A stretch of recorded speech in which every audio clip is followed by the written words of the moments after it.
Yeah. Look. Pressure make them fall like a crumbling wall. Pressure make them fall like they lost it all. Pressure to these guys, pressure to them all. Apply the pressure, apply the pressure. Pressure make them fall like a crumbling wall. Pressure make them fall like they lost it all. Pressure to these guys, pressure to them all. Pressure make them up. Pressure draw that line in the sand. Pressure turn a boy to a man. Pressure smack them toys out your hands. You did all that you can and gotta do it all again. Facing pressure, we up by the action and I noticed your absence. Is it your ovaries acting? Are you overreacting? Do not fold like a napkin, just tap in if you lacking. Pressure get a diamond cracking, but profits don't collapse. Fear the one that throw the soul and body in Gehenna. The pressure cooker simmer, we watching your nerves trimming. You trying to hold the line and hold your dinner. Stress expose pretenders. Pressure gets so tremendous, but just remember, pressure when you turn the other cheek for another week. Pressure when they call from overseas, trying to hurt the sheep. Pressure using precepts to fight the pressure. It's when you outlast your predecessors.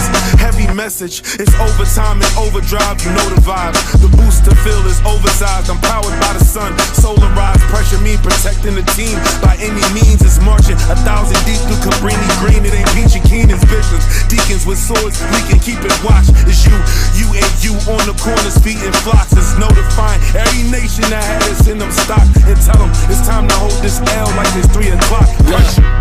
Pressure make them fall like a crumbling wall. Pressure make them fall like they lost it all. Pressure to these guys, pressure to them all. Apply the pressure, apply the pressure. Pressure make them fall like a crumbling wall. Pressure make them fall like they lost it all. Pressure to these guys, pressure to them all. Pressure make them up. I realize the most highest tactics is pressure active. No need for toiletries, wickedness can't be cleansed in bathrooms. They throwing shots at us like liquor bottles of medical genocide. Really, I am inclined to get close with God. Shoots and ladders, climb the guy, using your head for leverage. What's pressure? 400 years and tears enslaved on multiple tiers. It's clear, pressure is nothing we fear. Pressure causes innovation, pressure bring reputation. Either get honored or name tainted, get trampled and died, raiment enduring while y'all fainted. The game shifted. You won't control us no more, cause this is a new system. My people is brain dead, but this is a new dimension. A dimension, Babylon politicians. Same game with different players. A haunted house to get crafty at different layers. I'm saying, photo out, but we opted you out. Brothers leave, man, it take nothing to drop you out. Pressure make them fall like a crumbling wall. Pressure make them fall like they lost it all. Pressure to these guys, pressure to them all. Apply the pressure, apply the pressure. Pressure make them fall like a crumbling wall. Pressure make them fall like they lost it all. Pressure to these guys, pressure to them all. Pressure make them up.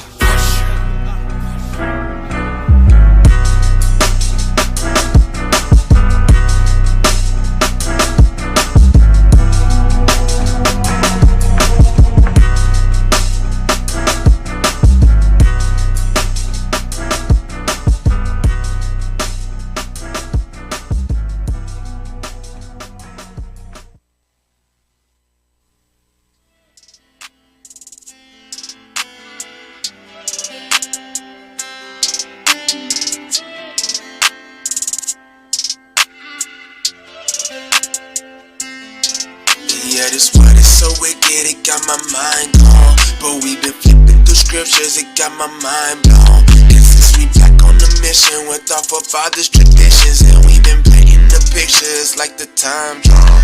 Yeah, this one is so wicked, it got my mind gone. But we been flipping through scriptures, it got my mind blown. And since we back on the mission with our forefathers' traditions, and we been painting the pictures like the time drawn. Tried in that fire and made it out. Welcome back to another week of Let's Talk Truth. Today you got myself, Officer Emmanuel, Officer Baruch, Officer Jonah, Officer Hezekiah, Officer Zachariah. Hey! All right, trigger alert, trigger alert, trigger alert. Yep. The topic for today, the Lizzo Effect. Yes. The Entitled Overweight black woman. God's gonna hold you accountable for this? The entitled. Now, if you don't know who Lizzo is, all praise to the Most High. You've been blessed up until today. Sorry. But you're going to learn today. All right? Lizzo is basically the spokesman. You know, whether you listen to her or not, she's your spokesman. She's the spokesman for the modern overweight black woman. That's right. Entitled. They have a weird authoritative type of confidence. Right? Now, and this is the thing, because I'm going to say this.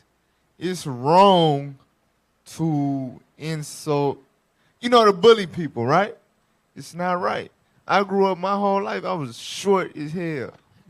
You understand? Mm-hmm. People pick on short people. People pick on skinny disabled people. Right? Skinny people, overly skinny people. Why would you do well, that? skinny Why would you do dudes, not skinny girls, but overly skinny dudes. Right. You understand? And people pick on fat people, right? Right. So it's not necessarily right to pick on people or whatever, regardless of whatever. You know what I'm saying? However, due to the pity and the sympathy that fat people have gotten over the years from people seeing them being insulted, it has enabled them and empowered them to a false sense of entitlement. You understand? Right. And also, let me say this, because like what I mentioned about, I put them in a category with people that deal with things that they have no control over. Like, you can't make yourself grow inches taller. Mm-hmm. You can't make yourself undisabled, unhandicapped if you was born like that. Right. You understand? With a disability. Right. Right?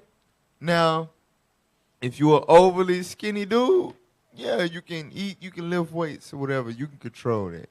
But for the most part, what I put fat people in the ball game with stuff that people don't have any control over, and they get, victimized. Right? However, if you fat, you can do something about it. This is true. And the problem with too much pity, too much sympathy, and all of that for those type of people is that enables them. It doesn't give them it doesn't give them the courage to lose the weight and become the best person that they can be and take care of their health to where they don't die. You understand? At an early age due to them neglecting their health. That's you understand? Right? When you enable these type of people, you are actually aiding their death. You are aiding their death. Right. And we got to start taking accountability for that. Y'all always want to take up for fat people. That's right. When y'all do take up for them, y'all got to add something in there. Like, don't be, doing that abusive talking, bullying and all that towards them, because that ain't going to, help them or whatever. Now, men, we could do that with men. You know what I'm saying? We could fat shame each other. Right. You know what I'm saying? But with women, it's a little different, right? You come at them a certain way per se. It's not exactly. Their emotions block what you're trying to do. Right. Right? However, the people that take up for them, y'all got to, instead of saying, stop talking about them and all that, y'all need to say, no, let's encourage them. Right. You know, matter of fact, I'm going to show you how to encourage a fat person to lose weight. Hey, my overweight brother or sister, let's get on this diet. Let's get on this workout plan. Right. You understand? That's Because right. I genuinely, sincerely care about your health. I'm not worried about your emotional state due to people calling out your weight is not more important to me than your longevity of life. Like, yes, you know what I'm saying? I don't want your feelings to get hurt, but I'm more concerned with your health. So I'm not only going to defend you because I'm worried about your emotions, but I'm a more so help you on your journey to becoming a better person by losing weight, taking better care of your health. But y'all don't do that, especially not the black woman. Y'all just ready to defend whatever the hell the black man got something to say about. Right. Period. You understand? If the black man wanted to come out and say, we tired of how the stores, the gas stations be owned by the Arab and the Chinese. We tired of the Chinese people. The hell is this? Y'all will be like, don't be talking about our Chinese because our Chinese, they love us. And, you know, y'all just be ready to just defend whatever the black man got something to say about. Y'all got to start actually helping these people. All right? That's right. Today, y'all finna see the product of what y'all created by enabling more so than helping. All right, the Lizzo Effect. But before we get into that, all right, we're going to deal with something that's more crucial pertaining to our people at the moment. All right, so let's open up, let's warm up with this right here. What's up with that screen over there? It's the other remote. Pointed directly at this one, though.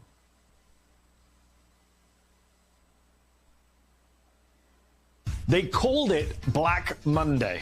It was the day the Supreme Court issued its famous ruling in Brown v. Board of Education, a ruling that told Americans school segregation was unconstitutional. And for a group of white Mississippians, that day came to be known as Black Monday. The moniker came from this man, Thomas Pickens Brady, a prominent segregationist and future Mississippi Supreme Court justice who gave a defiant speech against the Brown decision titled Black Monday. It was printed as a booklet and passed out to white school children in Mississippi. Seeped in racism and white supremacist thinking, you might not be surprised to hear that it was published by the white supremacist organization, the Citizens Council, a group that was also formed in Mississippi right after, take a guess, the Brown v. Board ruling. I'm telling you all this to show you how deeply rooted the racism in Mississippi goes, how vicious the backlash was to federally mandated integration of black and white people. Because all of this relates directly to what's happening in Mississippi today in terms of the floods, the water crisis, and tens of thousands of Americans unable to even drink water out of their own taps. So stay with me. Because going back, even though Brown ruled that segregation in schools was unconstitutional, it didn't actually end segregation in Mississippi and other southern states. The backlash we just told you about turned into a strong white resistance movement, and supremacist organizations like the Citizens Council pushed back on any kind of integration. I am Alabama State Senator Sam Inglehart, also Executive Secretary of the Citizens Council of Alabama. We are dedicated to the preservation of segregation by peaceful and legal means. You heard him. As the Jackson Free Press notes, the Citizens Council fought integration through economic boycotts and intimidation of black and white people who might go along with it, and eventually boasted more than 80,000 members in chapters across the South. The white population was so successful in maintaining segregation through dual school systems for black and white students that 15 years later, in 1969, the Supreme Court had to issue another ruling on school segregation. Alexander v. Holmes. It told southern states that were resistant to integration that they had to integrate right now. In October, the Supreme Court ordered immediate integration of certain school districts in Mississippi. The decision was later broadened to include school districts in 3 other southern states. This year, these children are scheduled to attend an integrated school. But that didn't happen. Rather than integrate, white families left the public school system there. And all white Mississippi state officials passed laws that allowed public funds, taxpayer dollars, to be taken from public schools and allocated to all white private schools. That's white flight. Jackson, the capital city of Mississippi, became... So now... I like this video because he building up into the current issue at hand in Jackson, Mississippi. Right. He giving y'all the background. Listen, Mississippi is home of the worst so-called white people on the planet Earth. That's true. The worst Edomites live in Mississippi, Arkansas, and Alabama for sure. Damn. For real. Right. The worst in Tennessee. Tennessee, right. In Georgia. The South. Kentucky. But Mississippi, Alabama, Arkansas, that's the top 3. Home of the worst Edomites in the world. You understand? the history that these particular white folks got in America dealing with our people, they didn't want to get over slavery. They did not want to get over slavery to this day. Right. They do not want to get over it. They still want you niggers picking their damn cotton. Yep. Come on, man. Hey. Nigger, lick the bottom of my damn shoe. That's how they look at you. That's how they want to treat you. You understand? Go ahead, Ups. I was gonna say it was an article a while back that 2013 is when they officially abolished it on paperwork for Mississippi. In Mississippi, right. So we know like they was still about that game. Right. They was still about it. It's crazy. Yep. And I don't know, because there was a term he used, white flight. Before the truth, I never heard of that. Yeah. I've literally, so you know, our people on Real Underground, they never heard of this. Right. It's basically where they engineer engineer segregation through economic disinvestment. Right. They open up schools and call them private schools so that you can't go because obviously you don't have the money for it. But they keep you over here, and that's exactly what they did with Jackson, Mississippi. Like we were just in Jackson a few months ago.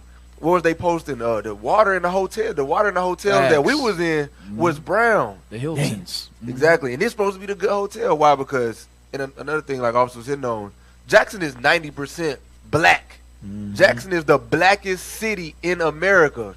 But meanwhile, they still got that little percentage of Edomites that run the whole city. They in this small part. Right. They run it through these things that their forefathers in the 1950s and 60s set up a long time ago. And that's what caused the flooding. I'm pretty sure he's finna get into it. And get Psalms 94 and 20 real quick, just to make a quick point about, because we went over it in depth in the, what was it, the Truth About Dreamland? Part 1 and Part 2.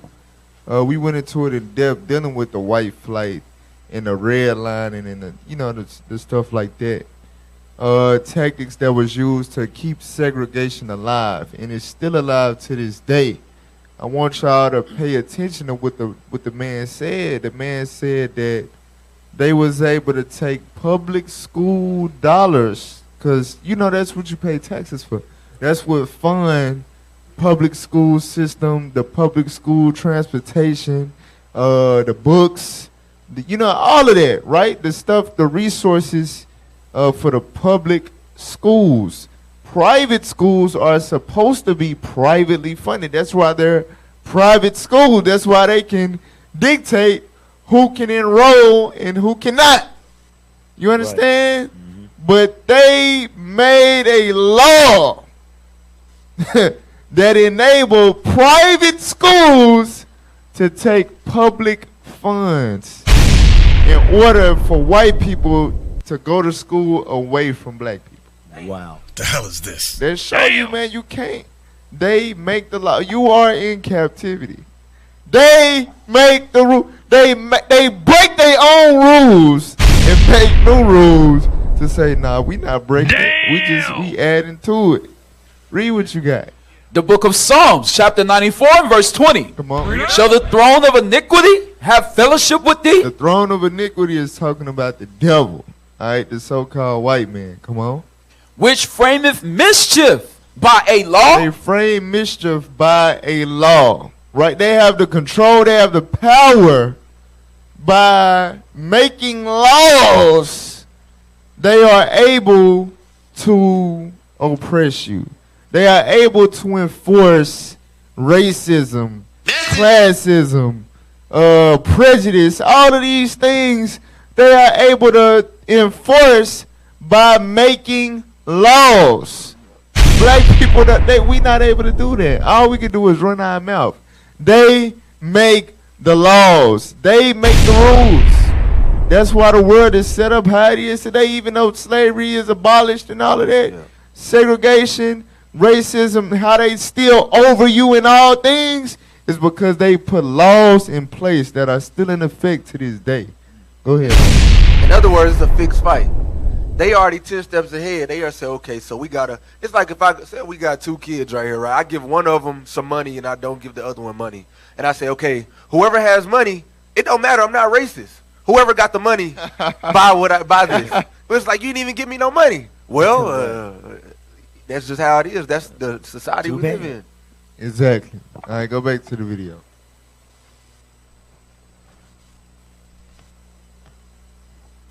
Predominantly black. In fact, it's now 82% black, the blackest big city in America, and it has a diminishing local revenue from many of the low-income residents left behind. As one black Jackson resident told NBC News back in 2006, a lot of the economic base was leaving, our tax dollars were leaving, so by the time people that looked like us took over the administration of these public schools, they're administrating a bankrupt system. Facts. But it wasn't just the school system that was affected by white flight and the loss of a tax base. Every aspect of the city's infrastructure was affected. Which brings us back to today. The city's water system is particularly plagued after years of neglect and underinvestment. Donna Ladd, investigative journalist and the founding editor of the Mississippi Free Press in Jackson, she wrote last year, quote, "Many of the same prominent whites who proudly attended well-funded public schools in Jackson before integration used the state legislature to control how much Jackson can tax our own citizens in order to pay for our own needs. They won't support desperately needed flood mitigation for the city unless it provides rich white people with valuable waterfront development." Flood mitigation. When Donna Ladd wrote that piece in March of 2021... No, go ahead. I can say in other words what it sounds like to me now. If I'm off, tell me I'm off. It sounds like they were saying, we not putting no money towards the water system unless it helps the way white people's communities look. Exactly. Damn! Unless they can have a pond or a lake in their backyard, to hell with y'all water.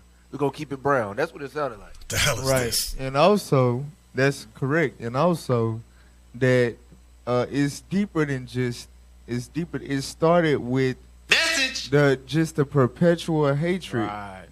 Basically, once the integration laws came into effect, where if it was a public school, you had to start letting black people join, simply because of that hatred. I don't want to go to school with you niggers.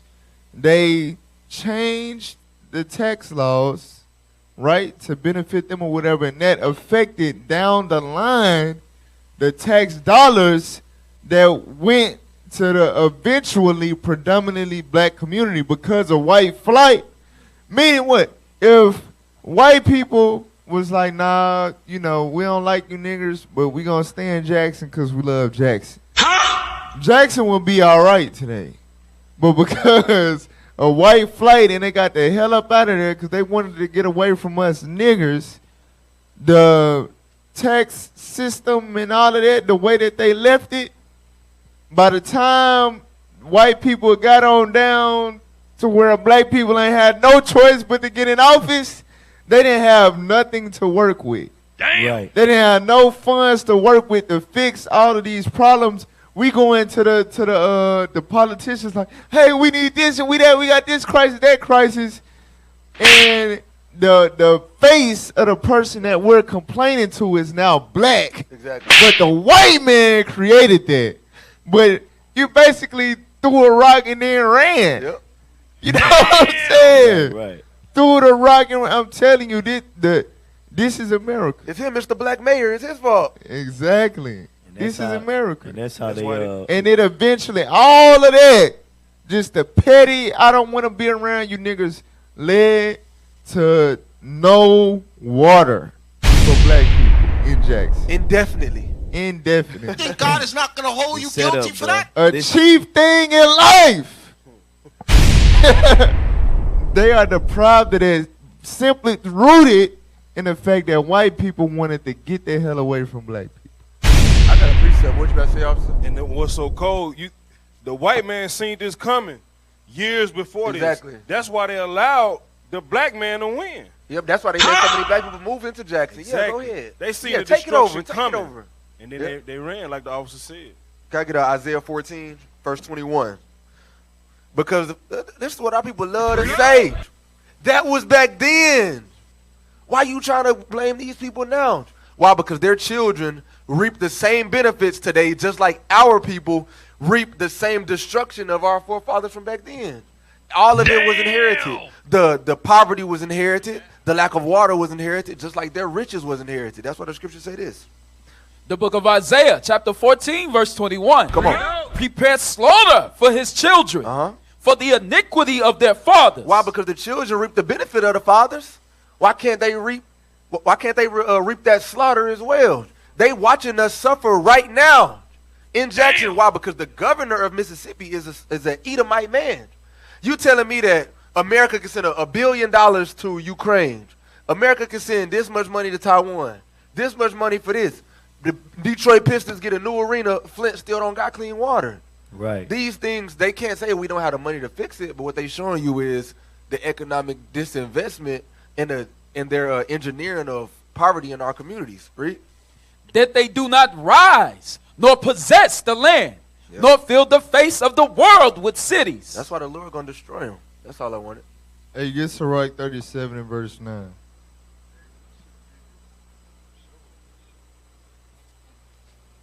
Sirach 37 and verse 9. The book of Sirach, chapter 37 and verse 9. And say unto thee, thy way is good. And afterward he stand on the other side. They say unto thee, thy way is good. Look, it's the capital of Mississippi.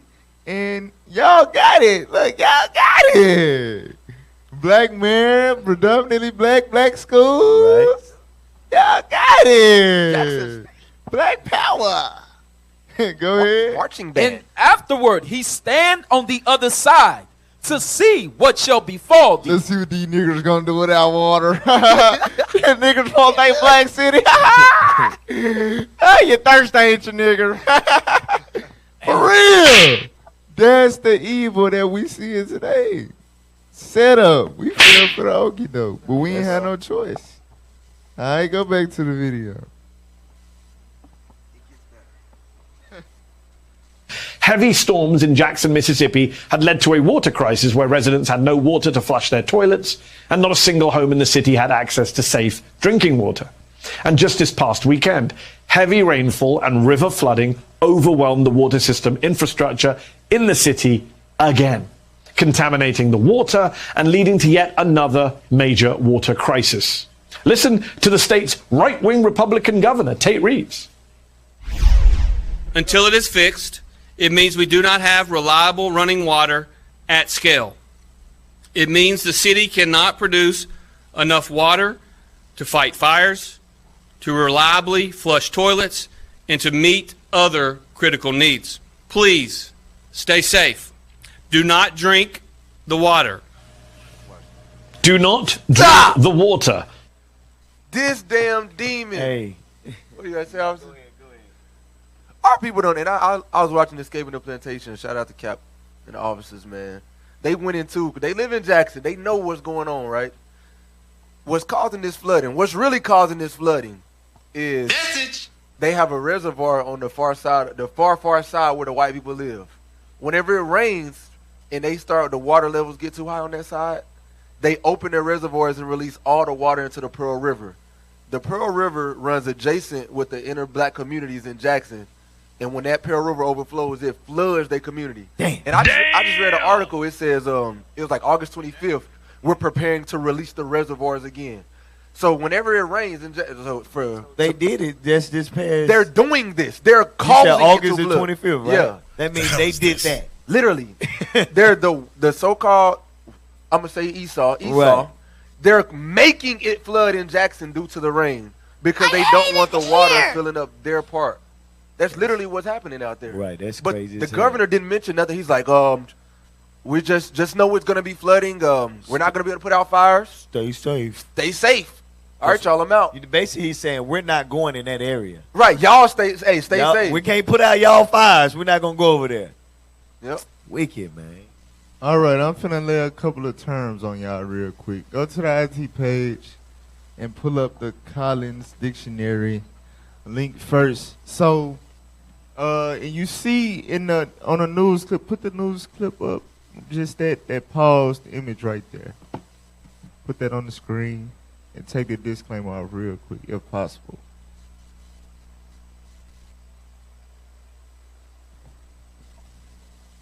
So it says water issues in Jackson, Mississippi, the result of historic disinvestment in majority black cities. So, like I said, this is why I like this video, because he not just dealing with the surface. Black people, oh, that water, they let it flood, blah, blah.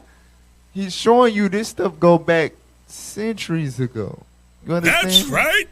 It's the result of an historic, because people be like, that was so long ago, them white folks dead and all of that.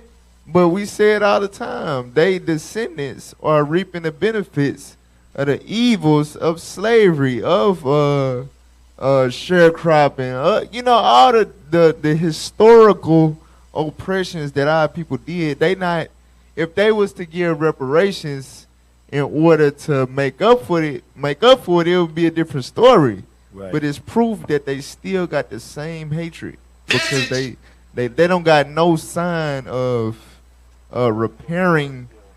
You understand? Giving the black people any type of retribution. And that's okay, because we gonna get it with Christ, the black Messiah. But a lot of you niggas ain't gonna be able to experience it because y'all ain't gonna believe. Y'all think we being racist and we being evil. No, we know that God is just. You understand? We waiting on justice to come from God. And we declaring that to our people to give them hope, to give them faith. But y'all don't want to reject it. That's why he said, surely I'll avenge my elect. But when I come, who going to have faith? Who going to believe that I have come to avenge them? You understand? But watch this. Go to their first link. So Bishop Nathaniel did a class on this 7 years. This is one of the first classes I watched when I came into the truth. All right, a very, very heavy class. All right, read that definition. The phrase? Yep. Benign neglect. If you describe someone's approach to a problem as one of benign neglect, you disapprove of the fact that they are doing nothing and hoping that the problem will solve itself. Right. So that's what's going on. Right? It says they are doing nothing. Basically, with the clip that they've just played, right? Don't drink the water. Instead of putting millions or billions of dollars into that city to immediately resolve the problem like they do to these foreign countries, right? They say, don't drink the water. That means we're not going to help you niggers. Help your damn self. Come on, you understand? Man. They are doing nothing and hoping that it'll eventually just fade away. Somehow the water will stop flooding. God is not going to hold you guilty for that. Or you'll just die. Either right. Right. And you niggas are just exterminating. That'll be fine too. Right? It's benign neglect. Eventually it'll just fade away instead of directly addressing the problem. Why? Why are they doing this in their country? It's America, right? It's their country. God bless America. They doing it because it's predominantly black people in these areas. It's a sacrifice city. So they not. That's right. That initiative, that it's not there. It's not there because they don't care about you niggas. You are a nation not desired. Go to the next link. Benign neglect in municipal disinvestment. Hey, you know what I'm thinking too is it's gonna turn all full circle, because when we was bringing out the 2030 agenda, it's gonna go all the way back to us. They're providing for us. We're needing them for everything. They're gonna control everything. They doing what they doing. They building up to wipe it out for us to just go to them for everything. They can be God. No self-sufficient, so they can be God. Right. Municipal disinvestment. This is stuff that they was doing heavily as soon as the civil rights laws started getting passed.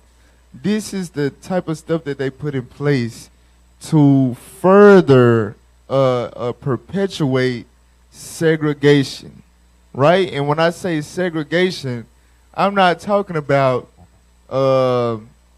like what we had when we first had, was it 7th Street in Little Rock? 9th Street. 9th Street, yeah, thank you.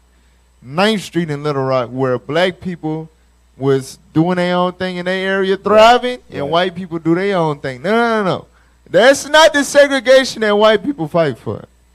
White people fight to prolong and perpetuate the segregation that allows them to be above and you at the bottom. Them to be the head and you be the tail. Right? Because we are all for segregation in the sense of you give us our area with our resources, let us do our thing over here, y'all do y'all thing over there. We all for that. But that's not the segregation that Esau have worked so hard for over the years and put laws in place to perpetuate. All right? It is to keep you at the bottom, keep you below them, behind them. Come on, man. Put that on the screen. Municipal disinvestment. This is the type of stuff they not teaching in school. You understand? Because it would show that slavery didn't end with Abraham Lincoln. It would contradict the curriculum being taught. You understand? But read that. Municipal disinvestment is a term in the United States which describes an urban planning process in which a city or town or other municipal entity decides to abandon or neglect an area. To abandon or neglect an area, right? Meaning if it's majority black people there, we ain't gonna worry about it. We're not gonna have meetings and try to decide, you know, what can we do about the roads? When you go to Jackson, just driving. Hey, you know what I'm saying? When you get back to your city, you're going to need an alignment off the rip. Off the Come on, man. New tires. I hate it here. You understand? Mechanics making a killing. For real. Mechanics going crazy. They eating good. Why you got to have big wheels Boom. out there? It's the freeway. We talking, you know, freeway. All the black people want to move here. All right, we ain't going to care about the roads no more. We ain't going to care about the upkeep of the buildings. You understand? The sanitation, right? The sanitation department. We ain't gonna, you understand? Let them niggers figure it out. We going to give them guns, drugs, no resources, and just let them have that area and see what happens. They abandoned and neglected Jackson, Mississippi.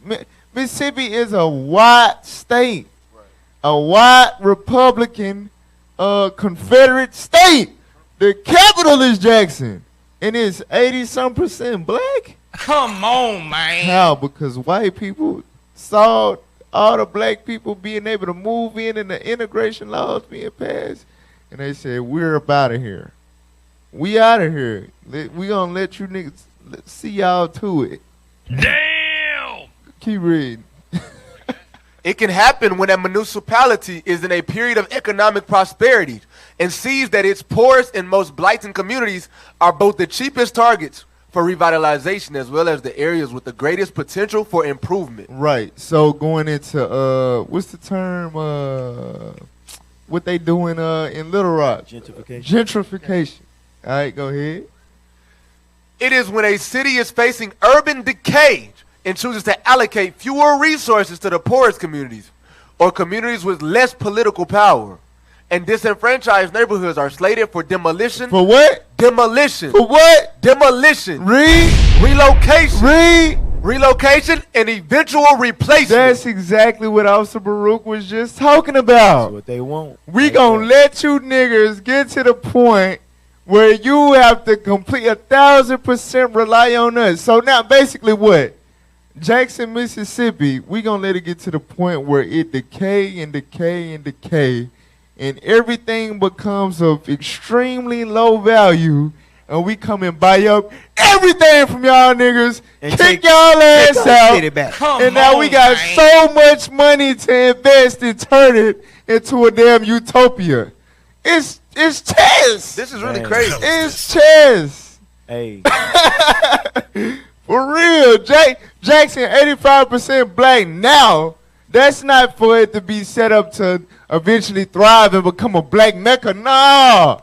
Hell no. It's for y'all to thirst to death. Yep. Now there are no resources. Communities decay to the point where y'all have no choice but to give it up to the white man. And it's so cheap that he gonna be able to come in there and work wonders. But your black ass gonna have to get the hell out. The project's gonna turn into an airport in a matter of months. Man. Like, damn, For real. the Jackson Airport. For real. This stuff, I'm telling y'all gotta listen.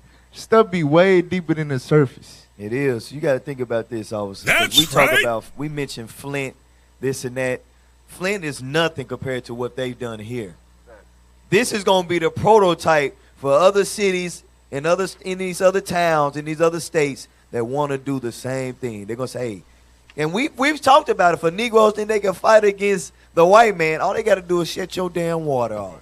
Damn. They got to just flood your town like they always do. All these lakes that you see in your in these different neighborhoods, yeah, that was once your town or a town of black people.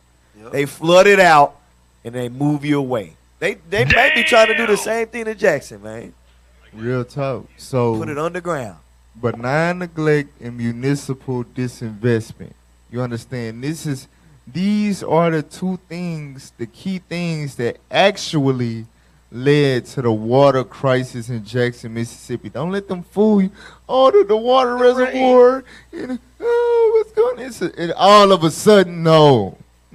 This is a result of generational historical oppression that white people have done to our people in Jackson, Mississippi. All right, Can I show this one photo? Go ahead. Hey, pull that photo up. This is what Officer Zechariah just sent. Look at this, man. This is how you know it's neglect. And they don't care about black people. They only care about their people. Pull the video, the photo up, please.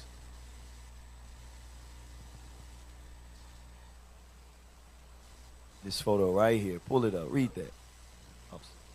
USA to Ukraine. Here's $8 billion. Damn. USA to Israel.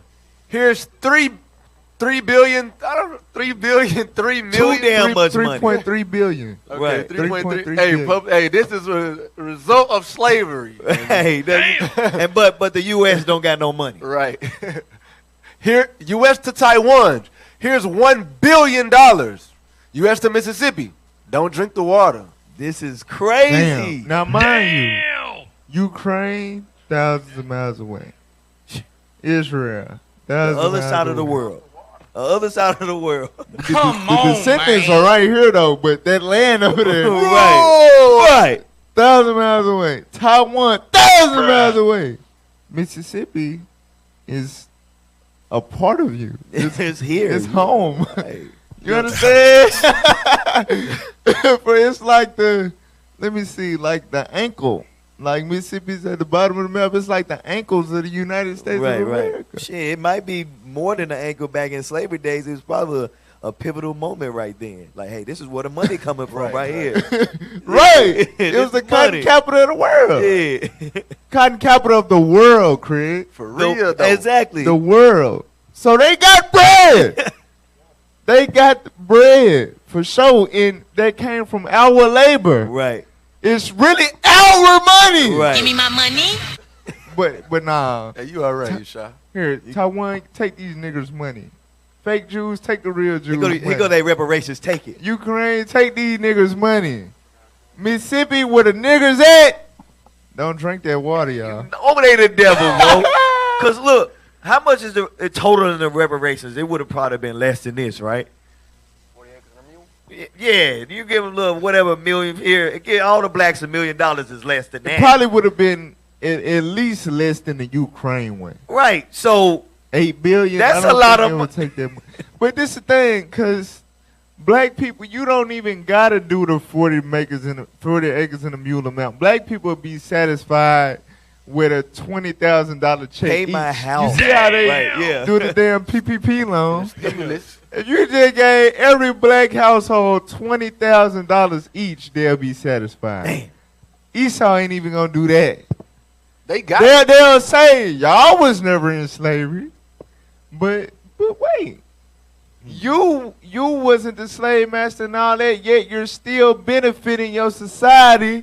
It's the reason why you at where you at was because of your ancestors enslaving us. Exactly. So we deserve every penny to this day. Period. Yep. For real. Hey, this is F&I 2-on-1 all day. Can we get that? Yes, sir. Hey, get F&I 2-on-1. But I ain't gonna lie, on some spiritual stuff, we really, reparations ain't gonna do us no good. Dave Chappelle exposed that. Right. Right. You understand? We gonna get the money right back to them. Really, it would be smart. You know it's of the Lord. Because if they was to give us reparations, black people, where the evils will multiply in the black community. Right. BBLs everywhere. For real. Evil, it would be new drugs created. Right. Weed manufacturing For companies real. everywhere. The most dangerous laboratory in America is the Trap House Kitchen. Damn. You understand? The evils will be multiplied in the black community, and 99% of the money that go out for reparations would come right back into the hands of the white. They would get a return on their reparations. Wow. They would have a ROR, return on reparations. They would flip. They would literally. Right. So it would really be a smart thing for them to do that. That's how you know it's of the Lord. The Lord like, nah, hell nah. I'm trying to say the elect. What it say in Matthew 24? If he didn't shorten the time. Right. Yeah. You do that. You allow reparations to go out to black people. That's going to prolong America's rulership. Yeah, that's why Solomon was like. That's going to hinder Israel waking up. Because it's saying our affliction, we're going to seek him early. Right. You understand? That prosperity and all of that, you know, the carnal prosperity that we would reap from reparations, that would take us further away from God. That would extend the white man's rulership. It's of the Lord. He hardened his heart. Congratulations, you play yourself. Same thing he did to Pharaoh. Same thing. Exactly right. He hardened their heart that they won't give us reparations, because they would get a good ass ROR, a return on reparations. Damn. For real, it would benefit every damn body. Yep. But it would hurt. It would deter us spiritually. All right, but go ahead. Yep. That's why the scripture says this right here. They not gonna give us these reparations. Read what you got. The book of Zephaniah, chapter 2 and verse 1. Gather yourselves together. Yea, gather together, O nation not desired. That's why Mississippi is not getting help. Because the blacks, Hispanics, Native Americans are not desired by the nations on this earth. The nations of this earth has conspired against us. Why would they pay you for something that they're causing upon you? It doesn't make any sense. Why? So that's why, because we the nation not desired. That's all I wanted on that. Can I get one scripture? Yeah, what you got? Let me get Leviticus 26 and 14, cause like the officer said, it's all of the Lord, and we got mighty prophets down there that's putting boots on the ground in Jackson. That's right. But a lot of our people don't want to hear the word of God. So because they don't want to hear the word of God, they don't want to repent. This is what God said was gonna happen. Hey, I also want to say this too. It's also like, yes, the Lord hardened their heart, but they also understand, due to the hatred that they have for our people, if they was to give black people reparations, it would cause a massive uproar amongst a lot of white people in the United States of America. A lot of white people, they're not going for that. You understand? The hate, even though it would benefit the economy and all of that and blah, blah, blah, white people simply do not want to see niggers with free money. Hell You understand? Pull yourself up by your bootstraps, nigger! Right. They hatred is so deep, it would cause a massive uproar in America. That's right. So that's another reason why they would never do it. White people hate black people too much to see them receive reparations. They're not going for it. Go ahead. They'll storm the Capitol. They're terrorists, and the Bible finna prove it. Leviticus 26, which verse, officer? Start at verse 14. The book of Leviticus, chapter 26, verse 14. But if you will not hearken unto me, and will not do all these commandments, and if you shall despise my statutes, or if your soul abhor my judgments, so that you would not do all my commandments, but that ye break my covenant, I will also do this unto you. I will even appoint over you terror. He will appoint over us what? Terror. So this talking about the other nations, predominantly Edom. God said he was going to appoint over our people terror. This man is a terrorist. Like the officer said, man, when we think carnal, how can you go to war with somebody and all they got to do is cut your ward off? You can't. This is not a carnal battle. This is spiritual. Read. Consumption and the burning egg that shall consume the eyes, and cause sorrow of heart. Our people can't get water. It's causing sorrow of heart to our people down there. But watch this, read. And you shall sow your seed in vain, for your enemies shall eat it. Read. And I will set my face against you, and you shall be slain before your enemies. They that hate you shall reign over you, and you shall flee when none pursueth you. So that's another point. The people that hate our guts, that our people want to be around so much, God said they was going to reign over you. And that's what our people don't understand. Our people need to repent, man. Hey, real quick, play that TikTok I just forwarded. Real quick.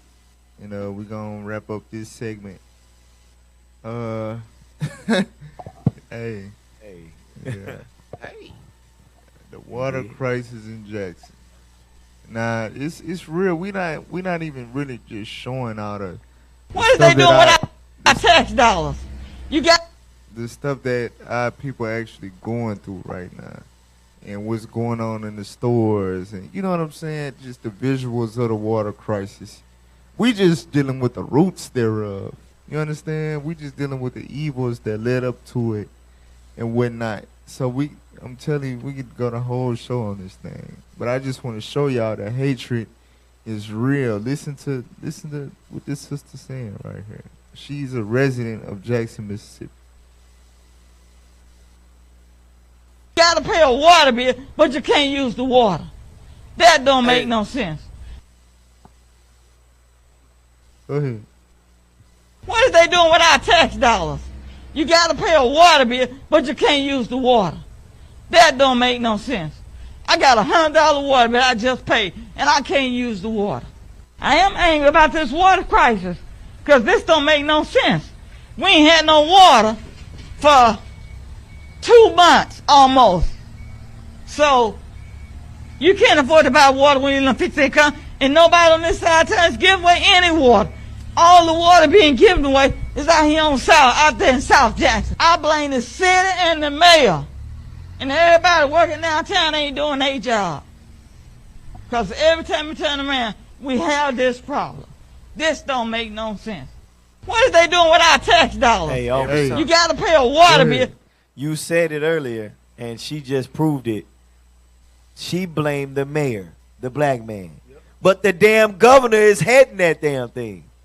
Man, we got to understand, man, they come against us, man. It's chess. It's chess. Jackson ain't never had clean water. What the hell? What can the mayor do? Y'all bankrupt. Right. What can he do? Go to Deuteronomy 28:48. This is damn, man, I just threw me off a little bit. What I was gonna say? Hey, this heavy though, man. We see this.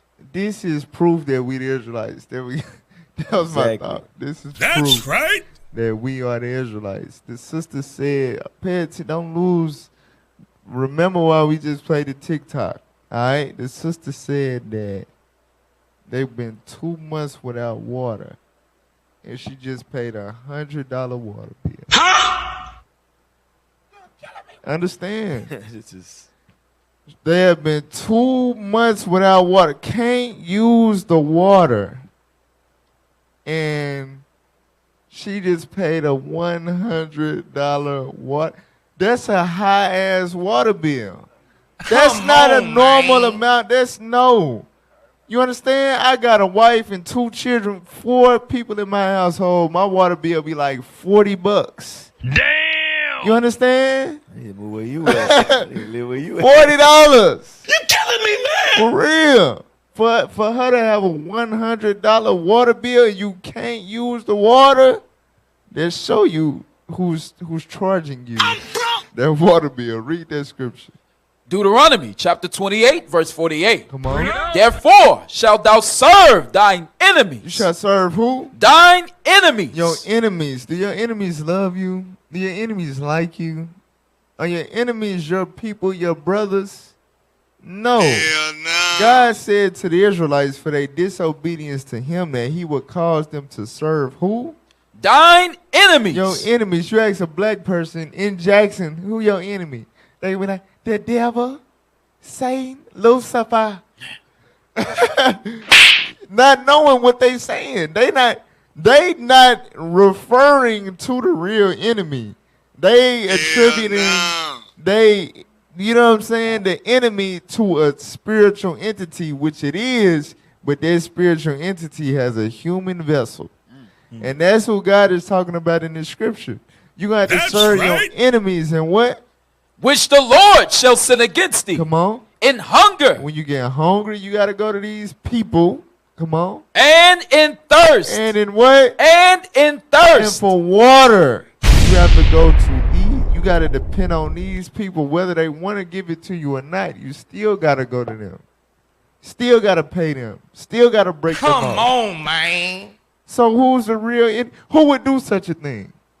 Who would charge you for something that you can't even use? Damn, that reminds Who got the power to? You done worked all these years for free in this country. Come on, They got man. the power to righteously recompense you, or just say, all right, I'm keeping all the money, but since y'all going through a crisis, I'm going to help y'all. And still say, don't drink, just don't drink the water. Who would do such a thing? And still charge you a water bill? Who would do such a thing? The hell is this? The devil. Right. Yeah, you damn right. The so-called white man is the damn devil. Your enemy, read on. And in nakedness. And for clothes. And in want of all things. And want of all things. Come on. And he shall put a yoke of iron upon thy neck. That's proof. It's not talking about the spiritual demons. Satan is talking about who the spiritual demons is. Excuse me. Who the spiritual demon Satan possesses as a race of people, the so-called white man. That's who put yoke of iron on your neck. The people that enslaved you, when they was done with the yoke of iron part, what? Read on. Until he have destroyed thee. When they was done with the yoke of iron part, when you was completely destroyed from knowledge of who you are, who your God is, your language, your land, your heritage, all of that, when you was completely destroyed, that's when it was like, all right, we ain't even got to enforce it physically. Now let's just pass laws. Damn! Segregation, sharecropping. Now, okay, integration, I bet. Benign neglect. White fly. You understand? Right. Let's change the freeway system. The you know what I'm saying? Damn. The interstate, all that. We gon' hey, for real. Hey, that's what your enemies have done this because you would not serve your God. You want to be American so bad, and look how America doing you. Damn. This is the land of your enemy. Damn. This is not. You are bigger and better than this. Exactly. This is not your rest. Go ahead. And you know, because you was talking about, and she paid $100 for a water bill with no water, and they would probably say it's a sewer charge, but they've been having sewer issues this whole time. Like, so you being charged, they just robbing you. They robbing you to collect it, to stay rich and stay on top. So you Mississippians out there, pay attention, man. You blacks around the world, pay attention. Your enemy hates you. Get Jeremiah 22:13. Damn. Jeremiah 22 verse 13. The book of Jeremiah, chapter 22 and verse 13. Woe unto him that buildeth his house by unrighteousness. So this is judgment God is pronouncing against those that do this, right? That build his house by unrighteousness. How was America built? By stealing a man and selling them. Right. Exodus 21:16. That's unrighteous. God said you worth your death when you do that. Think God is not going to hold you guilty for that? That's how they built this country. Right. The richest, most powerful country in the world was built by unrighteousness. Come on. And his chambers by wrong. His chambers by wrong. Watch this. That useth his neighbor's service without wages. That use his neighbor's service without wages. What is that? Chattel slavery. Damn. For real. God pronounces judgment against that nation. Go ahead. And giveth him not for his work. And giveth him not for his work. Guess what? Yes. the people that was working the plantations are deceased, but we are their descendants. That's you understand? Right. You can repay them by paying us. But no, they don't want to give us for our work, even in a state of crisis. Hell no. We don't got no water. You understand? We are a capital city of a United State. We are a capital city within your country, and we've been 2 months without water.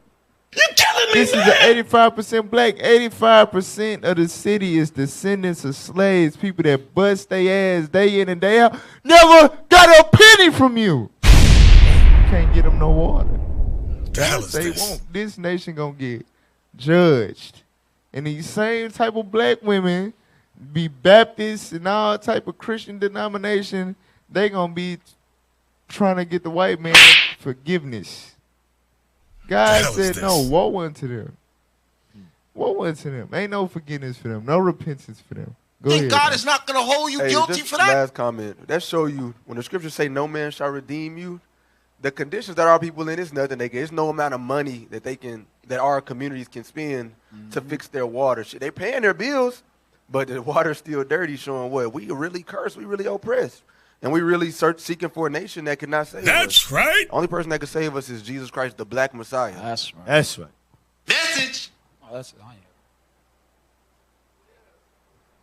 Oh, it was back on the topic of the benign neglect you was bringing out. Can we get Isaiah chapter 6, verse 8? Because, like, that's their purpose. Their sole purpose is that they don't want their city inhabited with blacks and Hispanics. 5 and 8. Yes, sir. Isaiah chapter 5, verse 8. The book of Isaiah, chapter 5 and verse 8. Woe unto them that join house to house, that lay field to field, till there be no place. Till there be what? No place. Uh-huh. That they may be placed alone in the midst of the earth. That's benign neglect right there. Leave them be so they won't be inhabited. But you read on, it's going to say it. Read verse 9 now. And mine ear said the Lord of hosts, of a truth, many houses shall be desolate. What will happen? Many houses shall be desolate. So because they placed alone in the midst of the earth, many houses going to be desolate. Meaning what? People going to leave, and that's what they want. That's what they want our people to do in Jackson. That's their prime objective. It's neglected and abandoned. Exactly. Keep reading.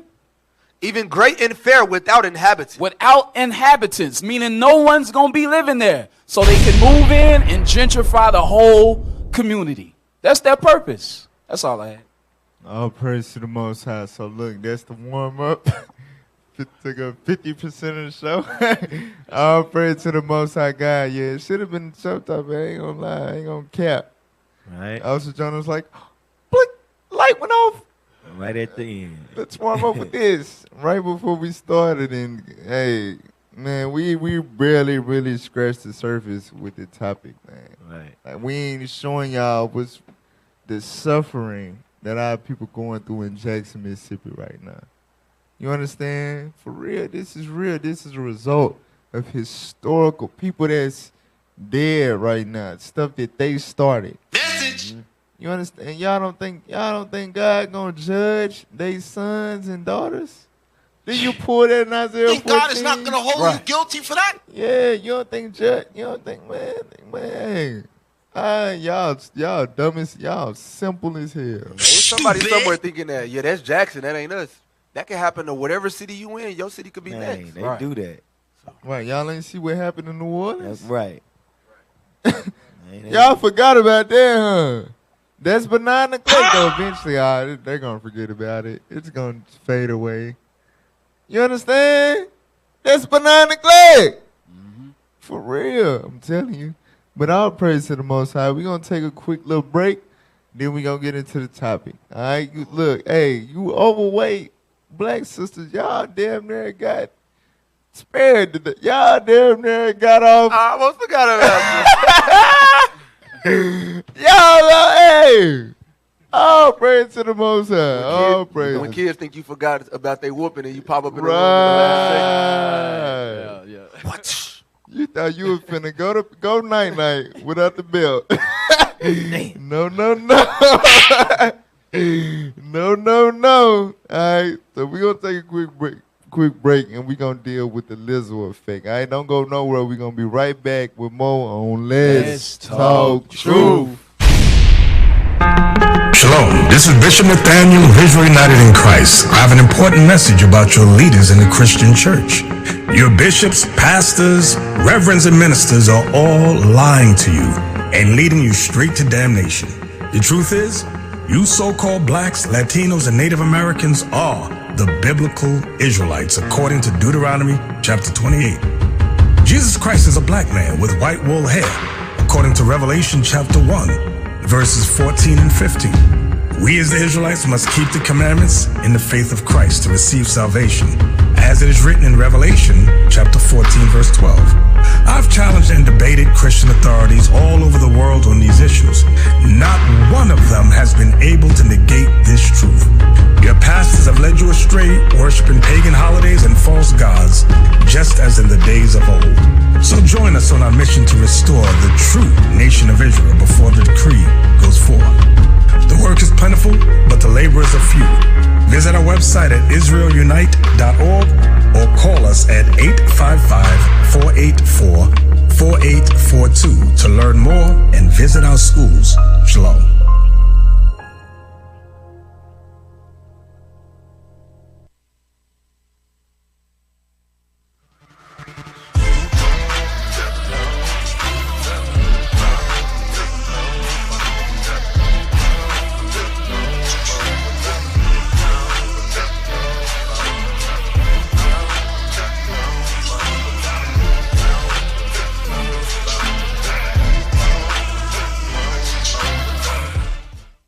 What club was that at? That was admit that a lot of people don't even realize that. I've called her. She hasn't responded. I've called her more than a few times. But the Zulu Nation, I'm like, what the hell is this? I know nobody know what I'm talking about. You'll leave me on the island by myself. I don't know what the hell Bishop's talking about. That's what y'all do.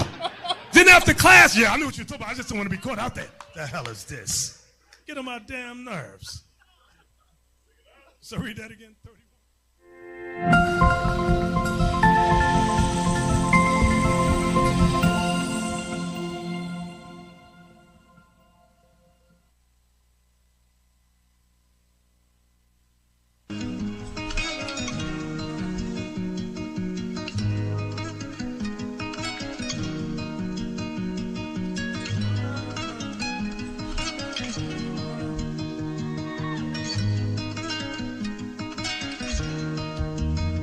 Feeling like it's something that it do know. My mother with it can't bring everybody to the door. And Jeremiah said like really only two ago. I pray she make it to the gate, but only you know. You know. You know. Yeah, you know. You know. I be riding through the city, I be calling it close. Old friends staring at me when I walk in the store. They be telling me I changed, what they for letting me know. Cause any man that don't change, headed straight for the cause. And you know. You know, you know, you know. You know where I know. Every place you look around gon' be my foe. Every city, every town, that's a sight note. What we seeing only being undone now. And you know, you know, you know, you know.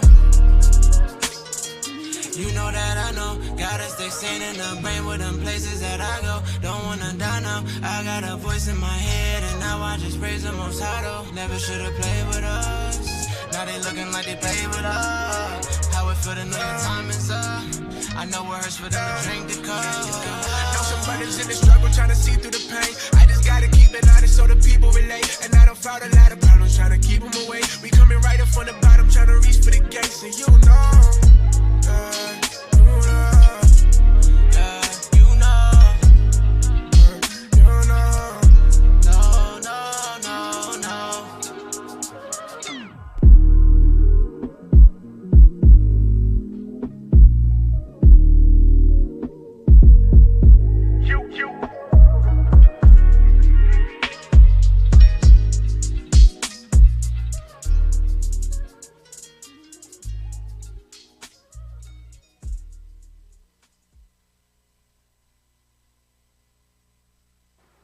Hey, welcome back to Let's Talk Rules.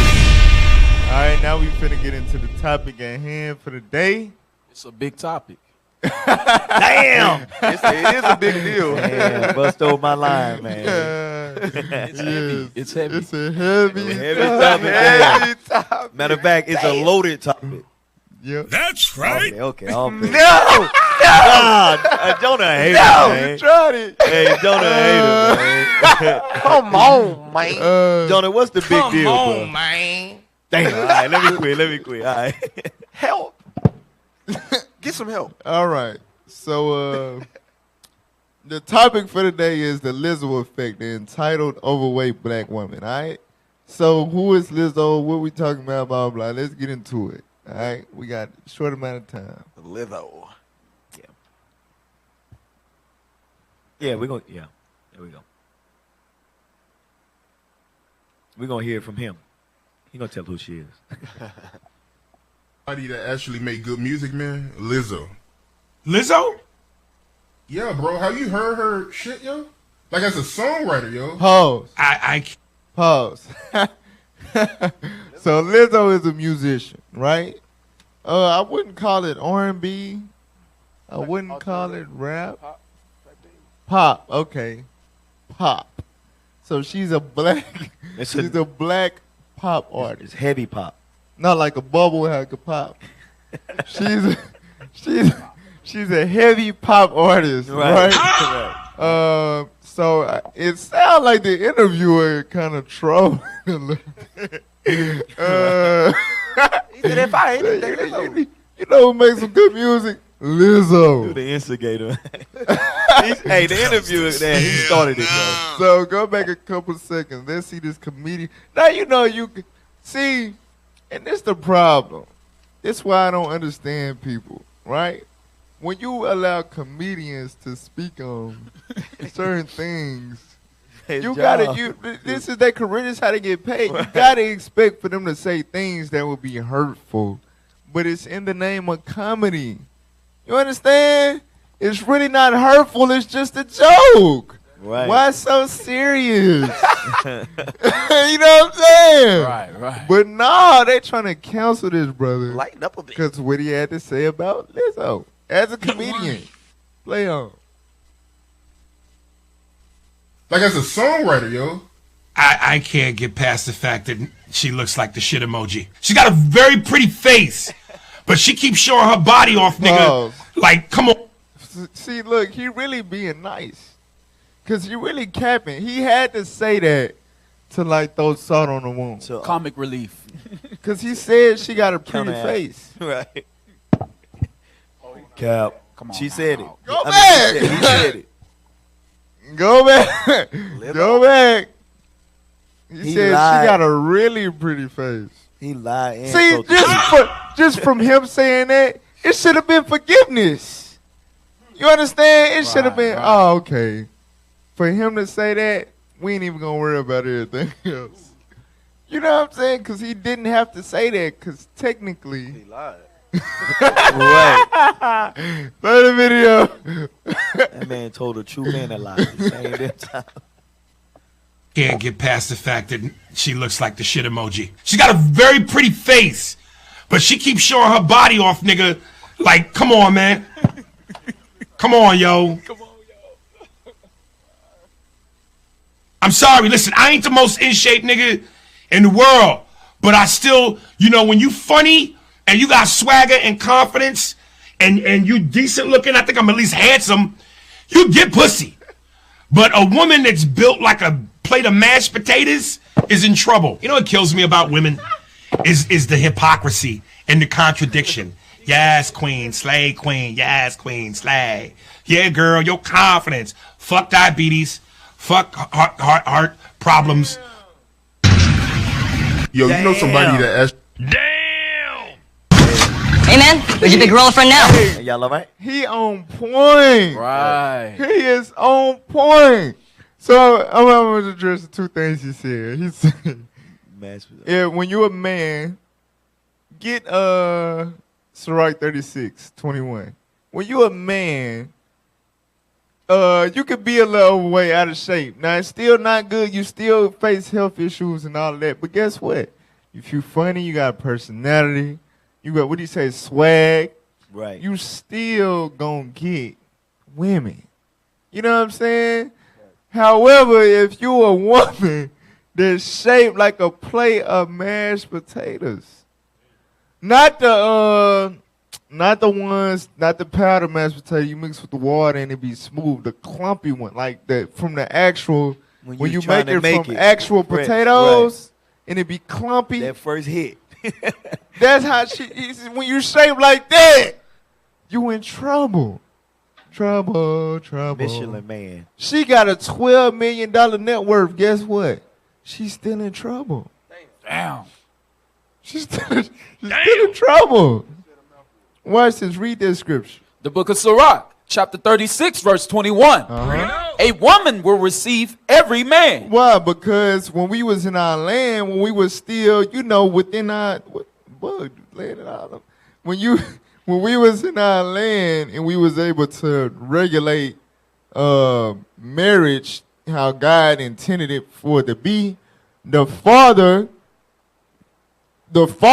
were the ones that arranged the marriage, right? Meaning, I'm your daddy, you my daughter, I say you gonna marry him. And if his household agree, his father agree, then that's gonna be your husband. Ain't no, but he too fat. Right. You know what I'm saying? He too short, and that's gonna come up too. No, the daddy say, no, I want, he spiritual. He might be a little, you know what I'm saying, lumpy, but the brother be in the spirit.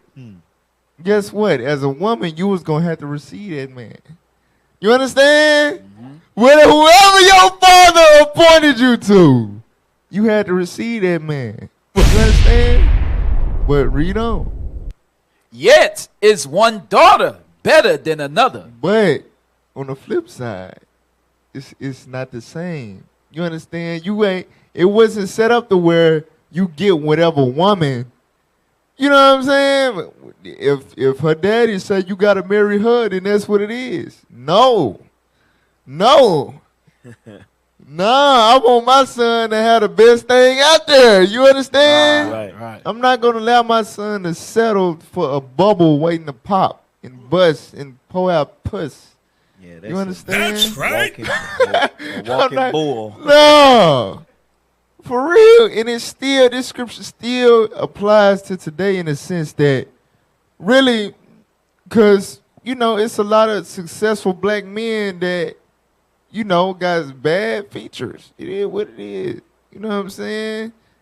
They, if they was broke, they couldn't get a woman to look their damn way. But since they got money, since they got certain positions, since they got certain platforms, things of that nature, guess what? They can get damn near any woman they want. Right.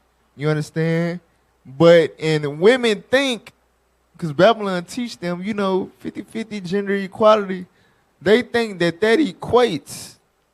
Meaning, when a woman, if she get her PhD, she get her good career, she makes 6 figures, that puts her in a ball game to get those type of men. Right. Regardless of how she look, regardless of how much she weigh, because she make this amount of money, she deserves to have a man that makes the same amount of money. When they got the game messed up, no, you built like a plate of mashed potato, you in trouble. You can make $500,000 a year. That don't mean you can get a man that guess what? He want a woman with a body. He want a healthy sister. Now, if you a big overback woman, I just made that up. If you a big woman, overweight, and you make a whole lot of money, guess what? You can get a brother, a diesel brother, with the shape that you like, you with the swag, know how to dress and all that, but he gonna be broke. And he probably just gonna be with you because you got money, meaning he probably gonna cheat on you. He probably gonna be broke with it. He looked the part, but he don't got the hustle or the ambition. He not a high value man. Right. And he's still gonna be dibbling and dabbling on the side, using your money to deal with these other women. Damn! That's the reality of the matter. You understand? If you are out of shape woman, you are in trouble. You in trouble. All right? And then the last thing, what was the last thing you said? How women be hypocrites and they be saying, yes, slave, but it's really sickness. Yes. Right. All that. Sirach chapter 30. Let's get that. Sirach chapter 30 and verse 14. The people don't understand the Bible is not a fairy tale book. It's not a book about, oh, just love and close the book. Hell no. No, the Bible is the book of life. That's the Bible right. deals with weighty topics. The Bible deals with weighty topics such as health. All right, read what you got. The book of Sirach, chapter 30 and verse 14.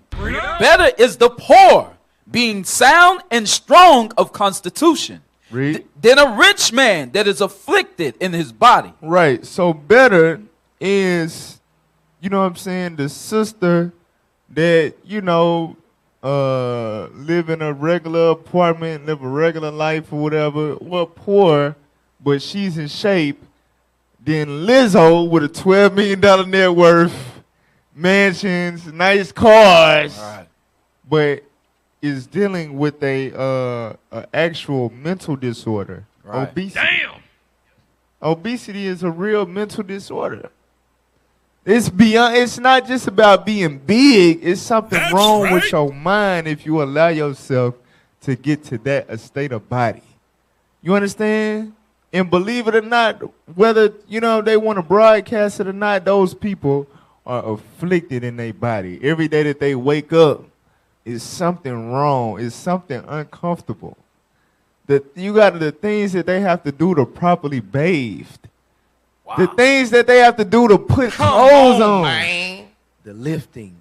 For real, because when I started working out and all that, getting gains and stuff, it's to take your shirt off, especially you work your back out and all that.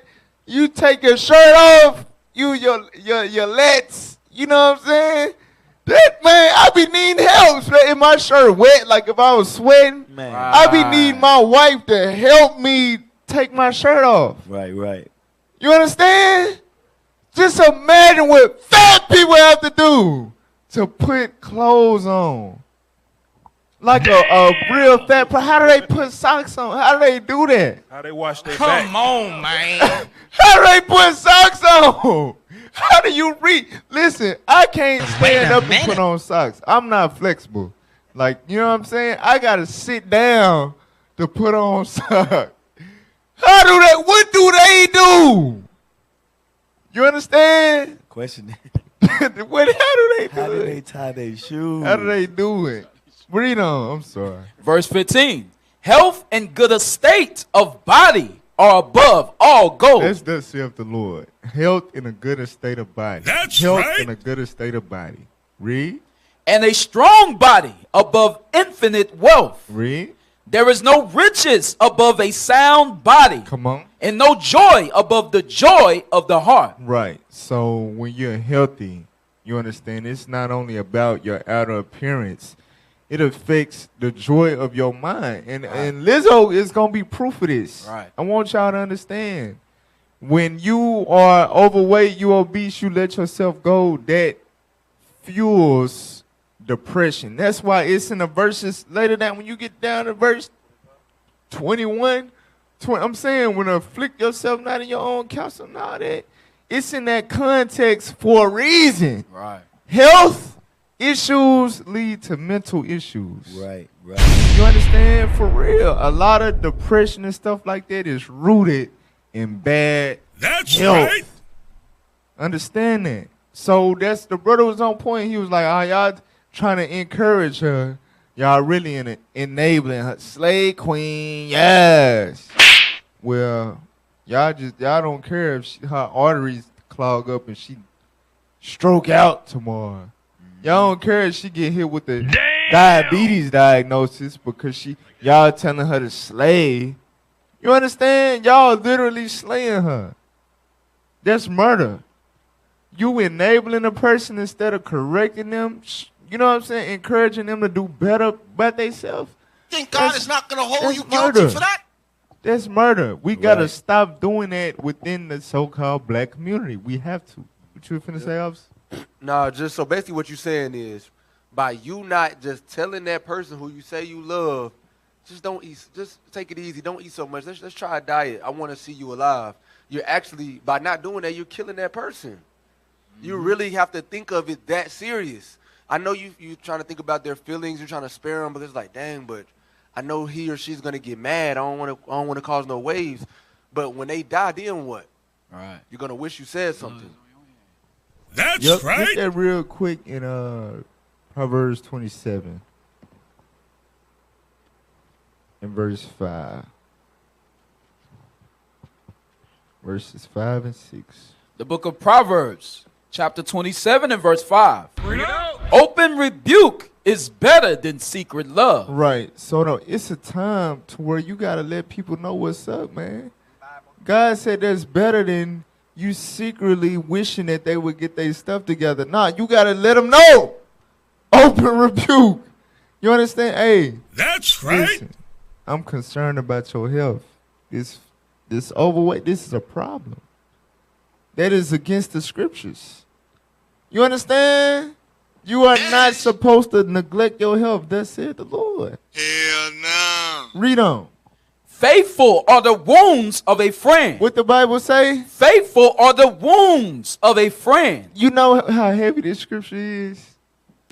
If you somebody's friend, you really care about somebody. You really love them. It's going to be times where you wound them. Meaning something that you say, you understand, will hurt them. It's a righteous wound.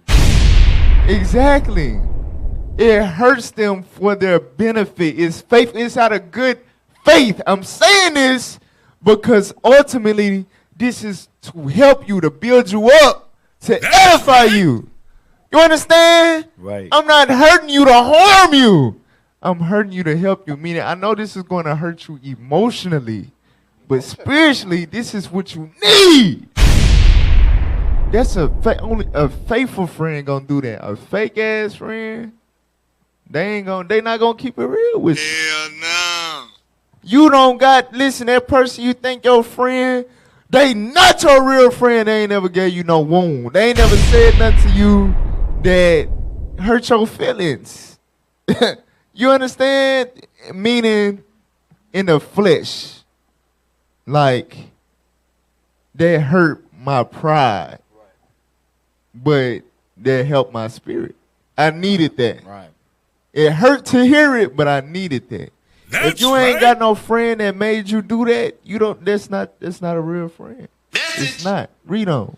But the kisses of an enemy. But the what? But the kisses of an enemy. Just think about the kisses of an enemy. In order for somebody to kiss you, they have got close enough to you for you to not recognize them as an enemy.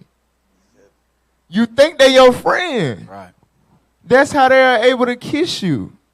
You understand? But he said the kisses of a what? The kisses of an enemy are what? Are deceitful. Are what? Are deceitful. Are deceitful. And a lot of our overweight black sisters have been deceived into thinking that they slay queens. They can still get a man. They still pretty. Society has changed. You understand? For me to be 200 pounds, 5'5", and to go with a dude, an average man, I'm settling. That's deception. You've been deceived, sister. Right. Wow. How it's not settling if that's your ball game. Wow. You know what I'm saying? That's like a credit. That's like a credit. You got a 620 credit score. You go to the car lot and you leave with a 2012. You didn't settle. That's what you can get. That's what you can get. That's what you got approved for. You know, you get a house pre-approval. You're not settling if you get a house with their pre-approval amount. That's what you can get. You understand? But no, your friend, for whatever, your fake ass friend, for whatever reason, will blow your head up to think you still deserve the world even though you don't love yourself enough to take care of your damn health. Damn. For real. That is deception. How do you deserve somebody to love you for who you are if you don't love you for who you are?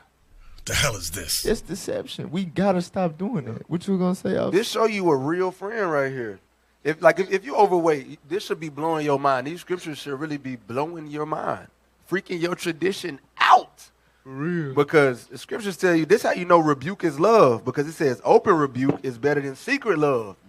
It's telling you rebuke is love. It's just it's interchanging the words. Open love is better than fake love. Secret love, that's what it's telling you. So, hey, make sure y'all true to each other.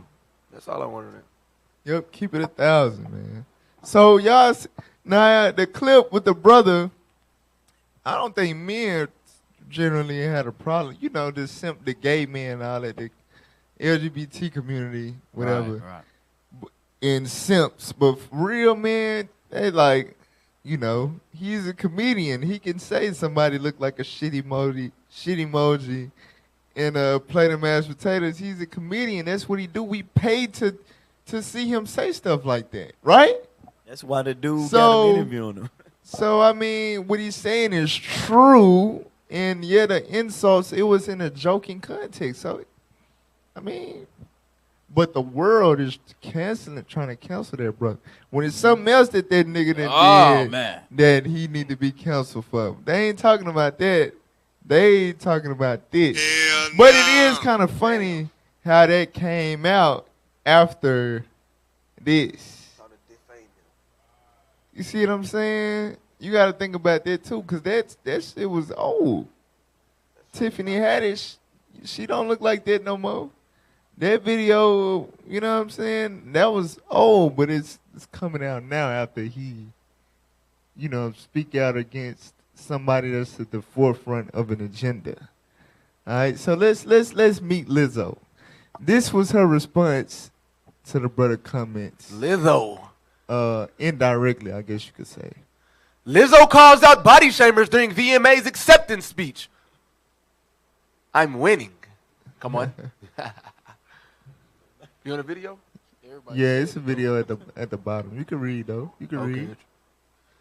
Lizzo could have addressed recent body shaming criticisms with a calculated statement, but she responded in an even better way by celebrating her own success instead, which feels even more satisfying, doesn't it? While accepting an MTV Video Music Award tonight, the singer celebrated Big B's winning and quoted Big bitches winning. Wow. That's deceitful. Right. That's an enemy kissing them, telling them that. That's Satan, literally. For real. That's Satan. That's one of them old tricks in the bag. You know what I'm saying? Big bitches winning. No, it's not true. The only thing you winning is some type of first place to the hospital. Right. Yeah, Yeah. it is. Yeah. If you can make it to the hospital. Man. Yeah. Damn. Or you get, you know what I'm saying? You get all type of endorsements and sponsors from, you know, wing stops, you know, restaurants. Hey, hey, that's how you know, officer, this is an agenda, because she rich, right? You said she worth $12 million. But the average black woman out there ain't that rich, right? So what about when they pass away? What the family got to do? What they got to deal with? How much is that coffin going to cost? If they get one, if they can fit one in there. All of these things factor in when you overweight. You overweight now, everything, the cost of everything is high as hell. You know they're probably That's how you know they hate themselves and they hate their people they around. They'll probably cancel her if she lost weight, bro. They'll say she turned on them. But anyways. Keep reading. And quoted a line from Beyonce's song Formation. Best revenge is your paper, B. With the audience cheering on her success. After the comedian Aries Spears insulted Lizzo's appearance, comparing her to a certain emoji and a plate of mashed potatoes. Emoji. During an interview for The Art of Dialogue in late August. The About Damn Time singer clearly struggled not to let the body shaming comments bother her. On August 25th, she tweeted, "Crying myself to sleep was so fun last night. I think I'll do it again tonight. It's like 1926. But listen, the pity party. People always, in this society, if you gay, if you fat, if you, what's another one? Gay, fat, and, trans, that's gay. If you gay / trans, or if you fat, right? In this day and age, all you gotta do is like waving a flag and you summon, it's like the like the the thing they put in the sky, like the Batman emblem or something. A banner, yeah. When you, like a yeah. All you gotta do is say, I'm hurt, I'm offended. I'm offended. It's a black woman symbol that and the community comes out of the woodworks to defend you and attack the person that addressed your flaw. All right? What is this? But read that scripture. 26. The book of Sirach, chapter 19, verse 26. There is a wicked man that hangeth down his head sadly. It hurt my feelings. I'm going to cry myself to sleep tonight. My feelings. Read. But inwardly he is full of deceit. But deep down inside, they want to cry every night because they hate being fat. They hate living like that. Damn. Deep down inside, they want somebody to help them and to push them change their life and become better so they can stop living with that uncomfortability. That's right. But they rather settle for pity parties and people making them feel good and enabling them to continue in that lifestyle. Listen, don't be deceived. Like you said, Officer Jonah, you right. If she was to burn a fat, and you got to think, she would be an inspiration to so many people. She would be such a righteous example in that aspect. You understand? That's right. But for those that are also insecure and do not want to face the challenge of becoming better and taking care of your health, they would feel like she betrayed them. You are our moniker. You are our mascot. You understand? You cannot stop being fat, Lizzo.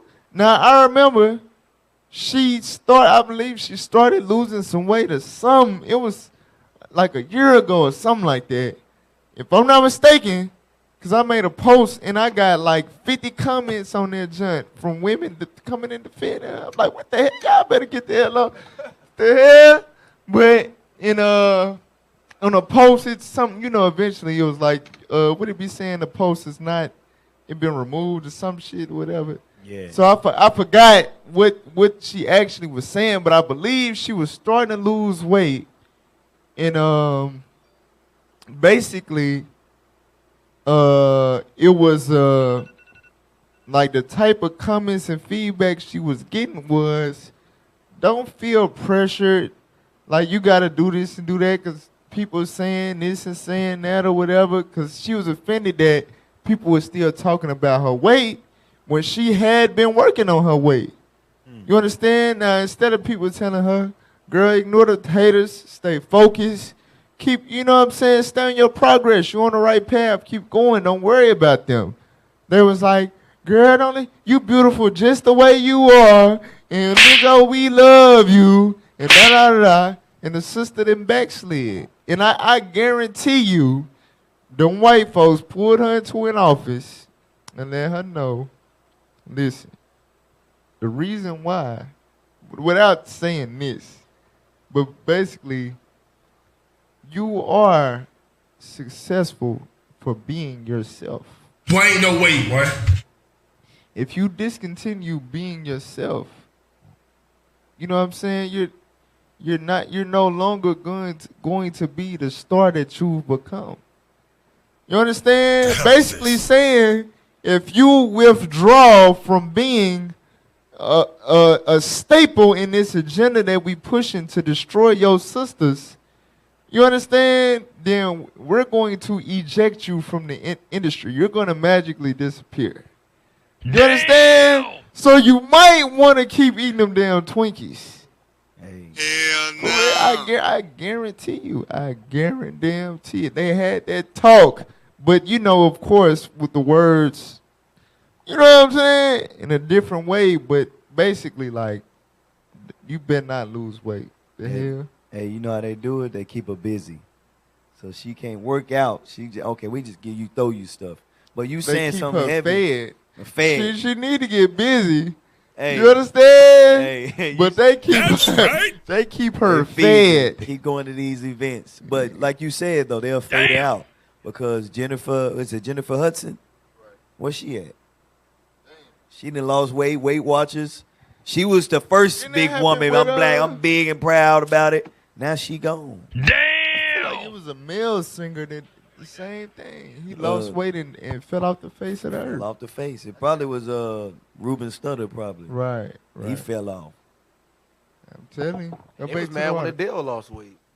Yeah. She's a big. And Adele said hello to the other side. Hey, I'm tired of waking up smelling, you know what I'm saying, stuff, because I got creases in my body, built up compartments of sweat.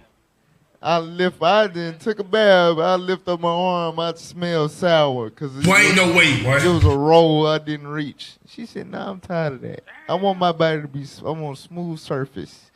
When I wash, I'm cleaning my body. I don't gotta reach in certain creases. I might miss one. You know what I'm saying?" She said hello to the other side. Can't be mad at that woman. Go back. All right. But after winning the video for Good Award tonight and walking the red carpet as one of the best dressed of the evening, the singer had no qualms declaring any unwarranted, cruel comments irrelevant. And now to the bees that got something to say about me in the press, she started, "Aries, what's good?" And all right, go to the video, because basically you just read what they're going to say. And now, to the bitches that got something to say about me in the press.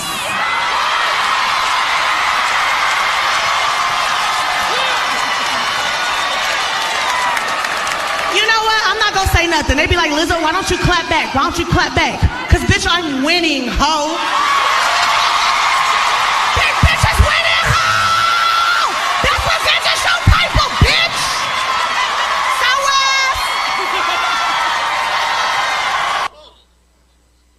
Gross. You know, they look like a damn cartoon. She really look like a nutty professor. Norbert Rasputin. Look, she embodying that thing, man. Embodying? She real deal look like this. Go ahead. Oh, so you know I came to the conclusion of what? Like women being fat, that's another wave of feminism. Right. I'm gonna explain why. Because anything that God say he rejects and women uplift, that's feminism. Yes. The Bible hates fat women. He disposes that. That's right. He wants you to fix it. And you saying no, that's feminism. The dirt came out. That's what it is. That's exactly what. That's why they upholding it. Joe Eglon looking at. That's feminism, man. Hey, listen, now I'm gonna explain something, right? So, the words that came out of her mouth were very vile and profane, and the world clapped for her. She was clapping back at a man, and she said, "Big bitches winning, ho." So now, wait a minute. Now, you know what I'm saying? Now, what he said was, you know, it was up there. He's a comedian, though. He got a license to do that to an extent. You understand? But he did say shit emojis, potatoes, or whatever. But he didn't call her a bitch. He didn't call her a hoe. You understand? She refers to that man as a hoe. But in the process, you see what she did to herself. And it's black people don't understand. This is how you know you've been destroyed. Message.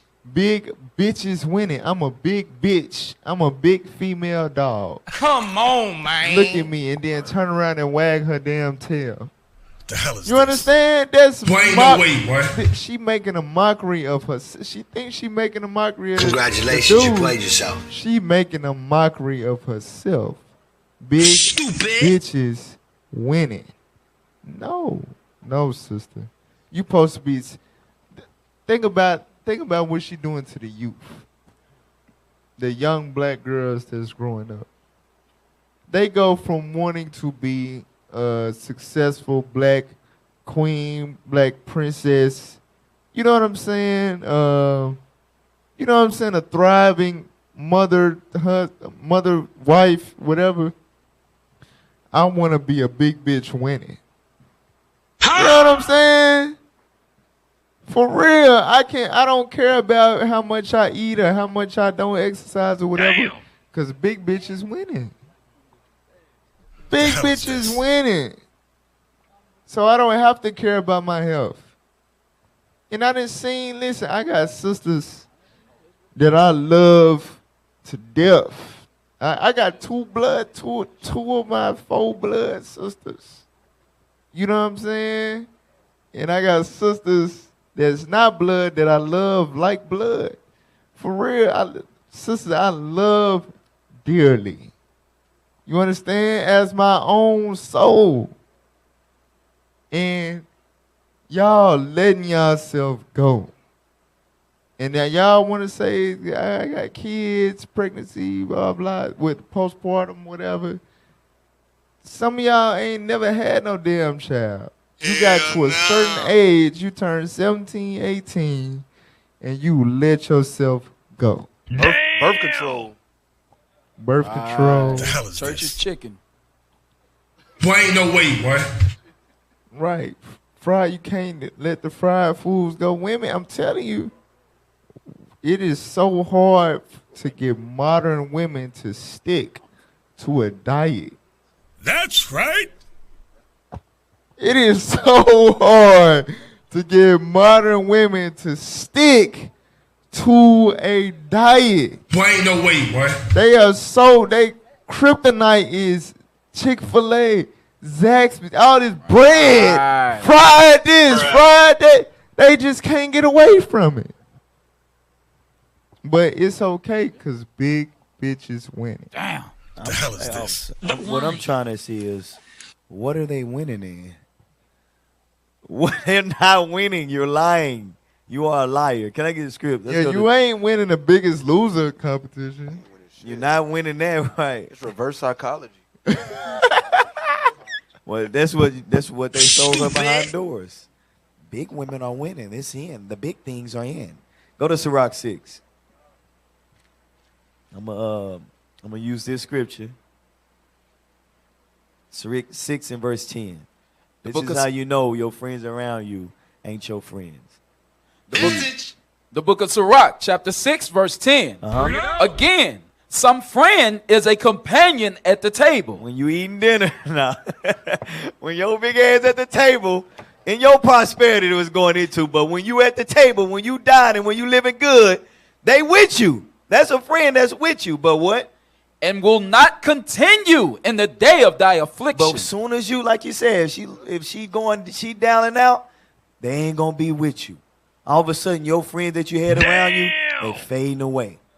If she lost all her money, if she went broke, if she got boycotted, what they call it, canceled, guess what? You wouldn't have the same friends. They will fade away. That's how you know. And that's how you know they really don't love you. They just there for something. Your money, your goods, your fame. You got fame, I got fame. I just want to be seen next to you. We famous. That's just like if you win a lottery for $200 million, all of a sudden you got 3 cousins you ain't never seen. You ain't never heard of these niggas. Like, who are you? Who are you? It's the same way, right? Hey, can I get a preach? I'm sorry. Yeah, go ahead. 1 Corinthians 6. 1 Corinthians 6, I believe, in verse 20. Because it is important that we take care of our bodies. I know we know it's a lot of That's right. Brother said the sisters look like potatoes, and that's true. But let's see what the scriptures say. Read Read verse 19. 1 Corinthians chapter 6, verse 19. What? Know ye not that your body is the temple of the Holy Ghost, which is in you, which ye have of God, and ye are not your own? Ye are not your own. So letting yourself go, you're doing a disservice to yourself and also to the Most High. That's right. Your body is not yours. Read verse 20, though. For ye are bought with a price. Therefore, glorify God in your body. It's another precept that says you can't praise God from the grave. You know what I'm talking about? Yeah, that's in Sirach 30. Yeah, Sirach 30. We can't glorify God in your body if you're dead. Read that again. For ye are bought with a price. Therefore, glorify God in your body and in your spirit, which are God's. So not only are you supposed to glorify God in your spirit, but also in your body. We have to take care of our bodies that we may do the things pleasing unto the Lord. Yeah, and Ecclesiastes 9 and 4 say a living dog is better than a dead lion. That's the only context that a big bitch is winning. Because a bitch is a female dog. Right. Damn. So, you know what I'm saying? Till you die, you're better to, at least you're still here. You know what I'm saying? But other people that have went down your path of being a big bitch, they dead. You understand? That's the end of that. But anyway, all right, go to the next thing. Go to the next thing. We got like 5 minutes.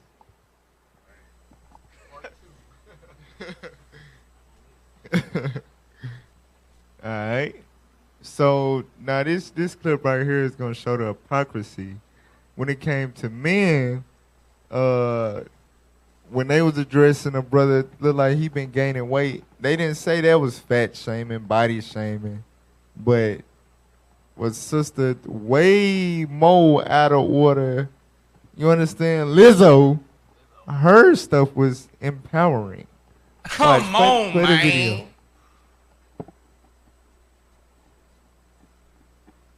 Sure, they had him on there quick. I was like, oh, one song? That's all we're getting from 50 Cent. He is that out of breath. Is he out of shape? He can only do like 30 seconds of a performance? Because believe me, I'm sure it's very hard to hang upside down and rap at the same time. I don't know, I'm not a rapper, but if it's like singing, you have to use your breath a certain way.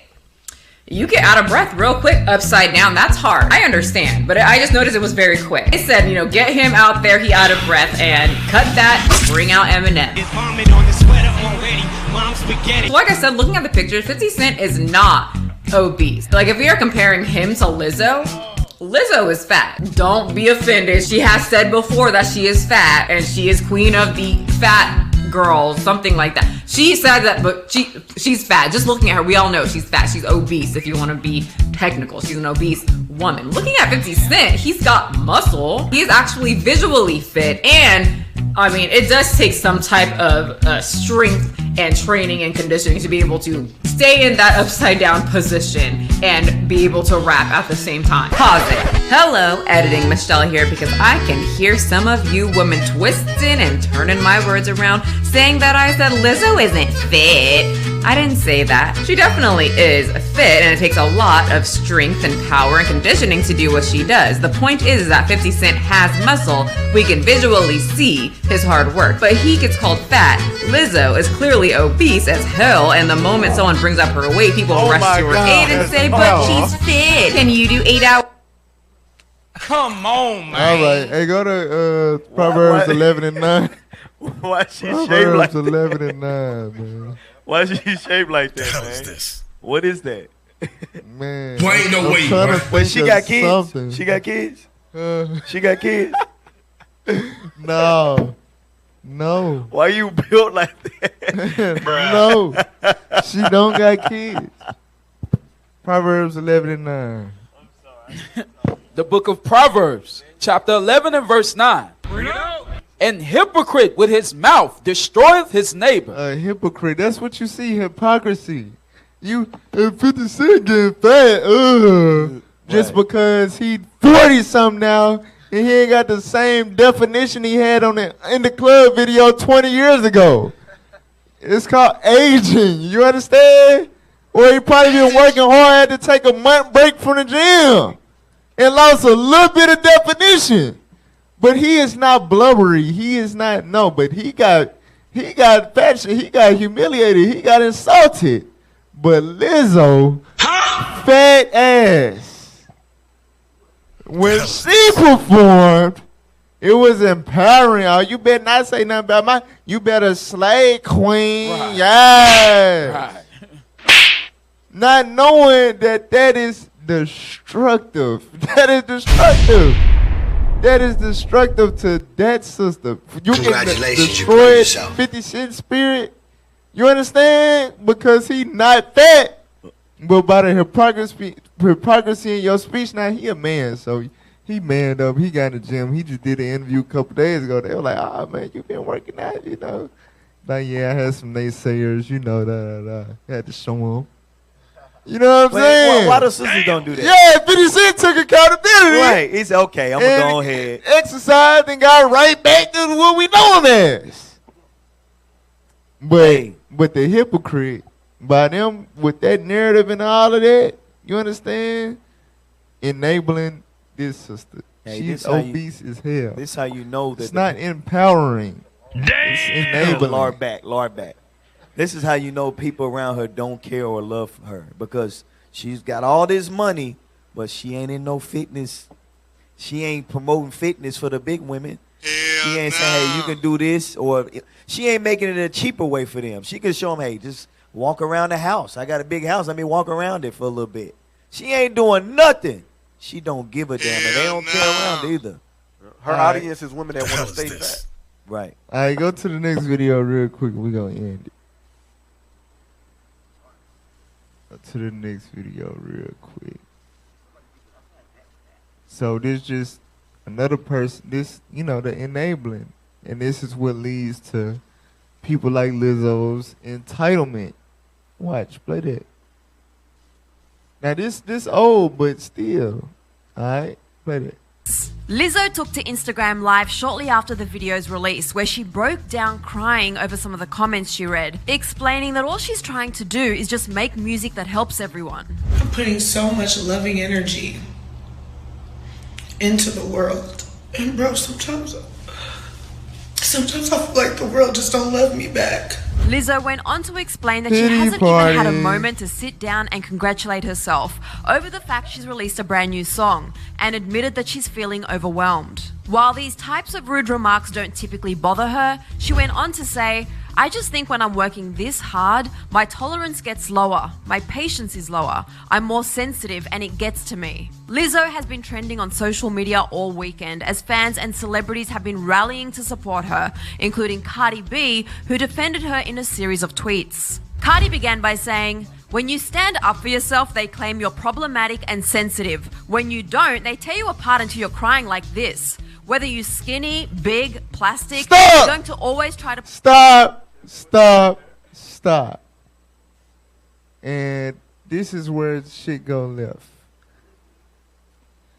We gotta stop doing this. I did it. I'm guilty. I did it earlier. Certain shit don't fit in that category. You understand? Cause I was talking about people that get picked on, right? Like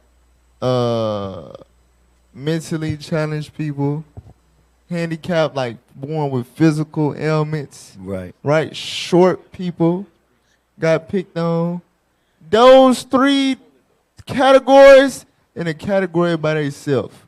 There's nothing they can do to change their circumstances. You understand? Right. Literally nothing they can do about how they were made. Nothing.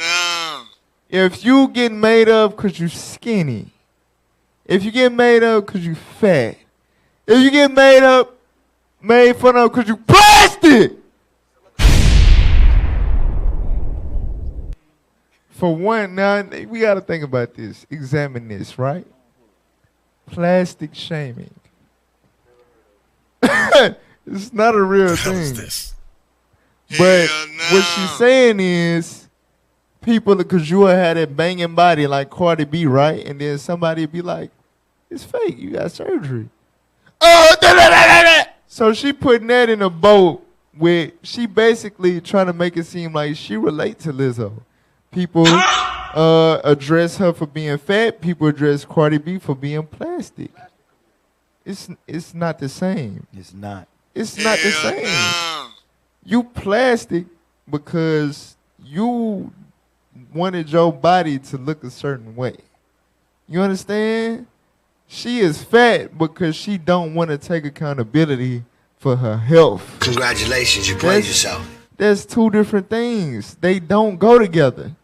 You understand? What y'all really hate is them that rebuke in the gate. Right. That's all it is. Y'all just do not want to take accountability for y'all flaws, for your shortcomings. Point blank, period. That's all it is. That's right. That is not to be defended. Message. It's not. That is not to be defended. But this type of activity right here is what enables our sisters to go down this big, lonely road of being obese. You understand? I'm telling you, it is very destructive. You were finna say something? I'm gonna say this. What we're seeing here is they don't want people to have accountability and a work ethic. Because, for instance, like plastic, all you got to do is take your ass to the gym and hit some squats. You can get the shape you want. You got the Edomites doing it right now, trying to be like the black woman. Well, for the most part, yeah, because genetics might hinder you to an extent. Because the body that they be wanting, the hourglass, the perky titties, and the round booty, but still a slim waist. Right. Like, come on now, unless they're running your family or whatever, nah, you gonna have some type of, you know what I'm saying? Come on, man. Yeah, you can still have a body, you can still have a nice body, an attractive body missing one of them. The one thing you can always control with your body as a woman is your fat. You understand? Right. The amount of fat that you have on your belly. You can control that. In your arms, the flap. Mm-hmm. You understand? Ain't nothing wrong when it comes to the leg. Now, the legs can get overly stupendous. Thunderous. But you can definitely tone areas. You know what I'm saying? It ain't got to be all super flabby. You know what I'm saying? Your lower back can have, you know what I'm saying? But not a lot of men don't like that overly size, big white. It is a such thing as a booty that's too damn big, like Rakishi is. You know what I'm saying? It's smothering. Right. You know, but for the most part, every woman, unless you physically, you know what I'm saying, like ailments, whatever, right. Every woman can exercise her body to not have excess fat. Right. You understand? Every woman. Right. Just like no brother has an excuse to be a little puny, skin and bones. Every brother, unless you physically handicapped, can do some damn push-ups, can do some squats. You understand? You can build muscle. For real. So we gotta stop enabling each other. Right. Go ahead, officer. Make sure they're accountable because they need to stop eating a certain way. Stop eating. That's right. She over here dipping mangoes in salt water. In the damn beach water. Yeah, we had a lot more content, y'all. But listen, we gotta go. It is what it is. But you overweight black women, y'all really did get spared today. I ain't gonna lie. Y'all really, because we ain't even get into the scientifics, the statistics, the real danger to your health. We ain't resurrect our brother Kevin Samuels to get on y'all ass. Yeah, we coming back. Y'all got mercy today. We're finna raise Kevin Samuels from the dead on y'all ass. Right. But it's all right. It's all right. Y'all gonna get y'all, you know. Y'all gonna get y'all. All right, but with that, we gotta go. Shalom, Israel.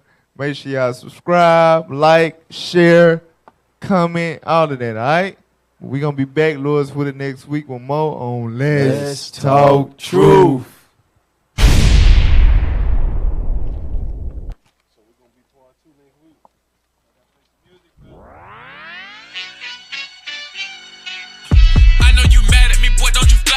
Wanna rat on me, but that won't rat on me. I got the heart for the mission to carry me. You not the first or the worst one to challenge me. If it's smoke that you want, then you got it. Whatever you wanna do, then we bout it. This purple and gold on my back is so problem. If this was a riddle, I bet you can solve it. If you want soldiers, you know I got to know. If we rolling, you know I got to go. What's the mission? It ain't impossible. Watching bishops overcome obstacles. This ain't no obstacle with illusions. I got faith cause I seen the future. I read the scriptures so I can prove it. You cannot stop this. This is a movement. What do you mean? How? Royalty in my jeans now. Putting in work cause I found my purpose. The word is all I dream now. Yeah, so how you gonna see if you don't go? And tell me how you gonna believe if you don't know? I can see you been deceived cause you don't grow, but you won't vote. So I'm about to show out, show out. Yeah, ain't my God, he made me. Your God can't save me. It's one God for one nation. You gotta fight for a spot just to make it. Hold it down like we underground in the basement. Who wanna fight for the plight of the nation? They took your history right from your eyes and erased it. Hey, time and time again, I done told you it's real. The truth is out in every word that God is fulfilled. Oh Lord, I don't know about you, but I know it's real. Yeah, I'm about to show up. Now let me go and pop my. I promise this is something you do not want, miss. Now eat them trying to block my. Cause when I shoot at my target, I'm not gon' miss. My, he say if they don't believe, tell them bye-bye. I can tell you been deceived cause you like lies. You just another Pharisees with your eye blind. Get your mind right and just get out the way. Prophets dying while you playing it safe. We outside daily risking lives as we prophesy against the United States. And we the troops of God. This is do or die, something you can't escape. You and I, we on two different levels. I move with God while you move. Listen, you can play tough, but you need this. I might play around with you, but I mean this. Royal blood, boy, I hang with the kings and the priests. Moving niggas with the word, I practice telekinesis. Tell me how you gon' reap what you don't sow. Never plant a seed, how it's gon' grow. I can tell you been deceived cause you don't know, but you won't more. So I'm about to show out, show out. Yeah. I made me. Your God can't save me. It's one God for one nation. You gotta fight for a spot just to make it. Hold it down like we underground in the basement. Who wanna fight for the plight of the nation? They took your history right from your eyes and erased it.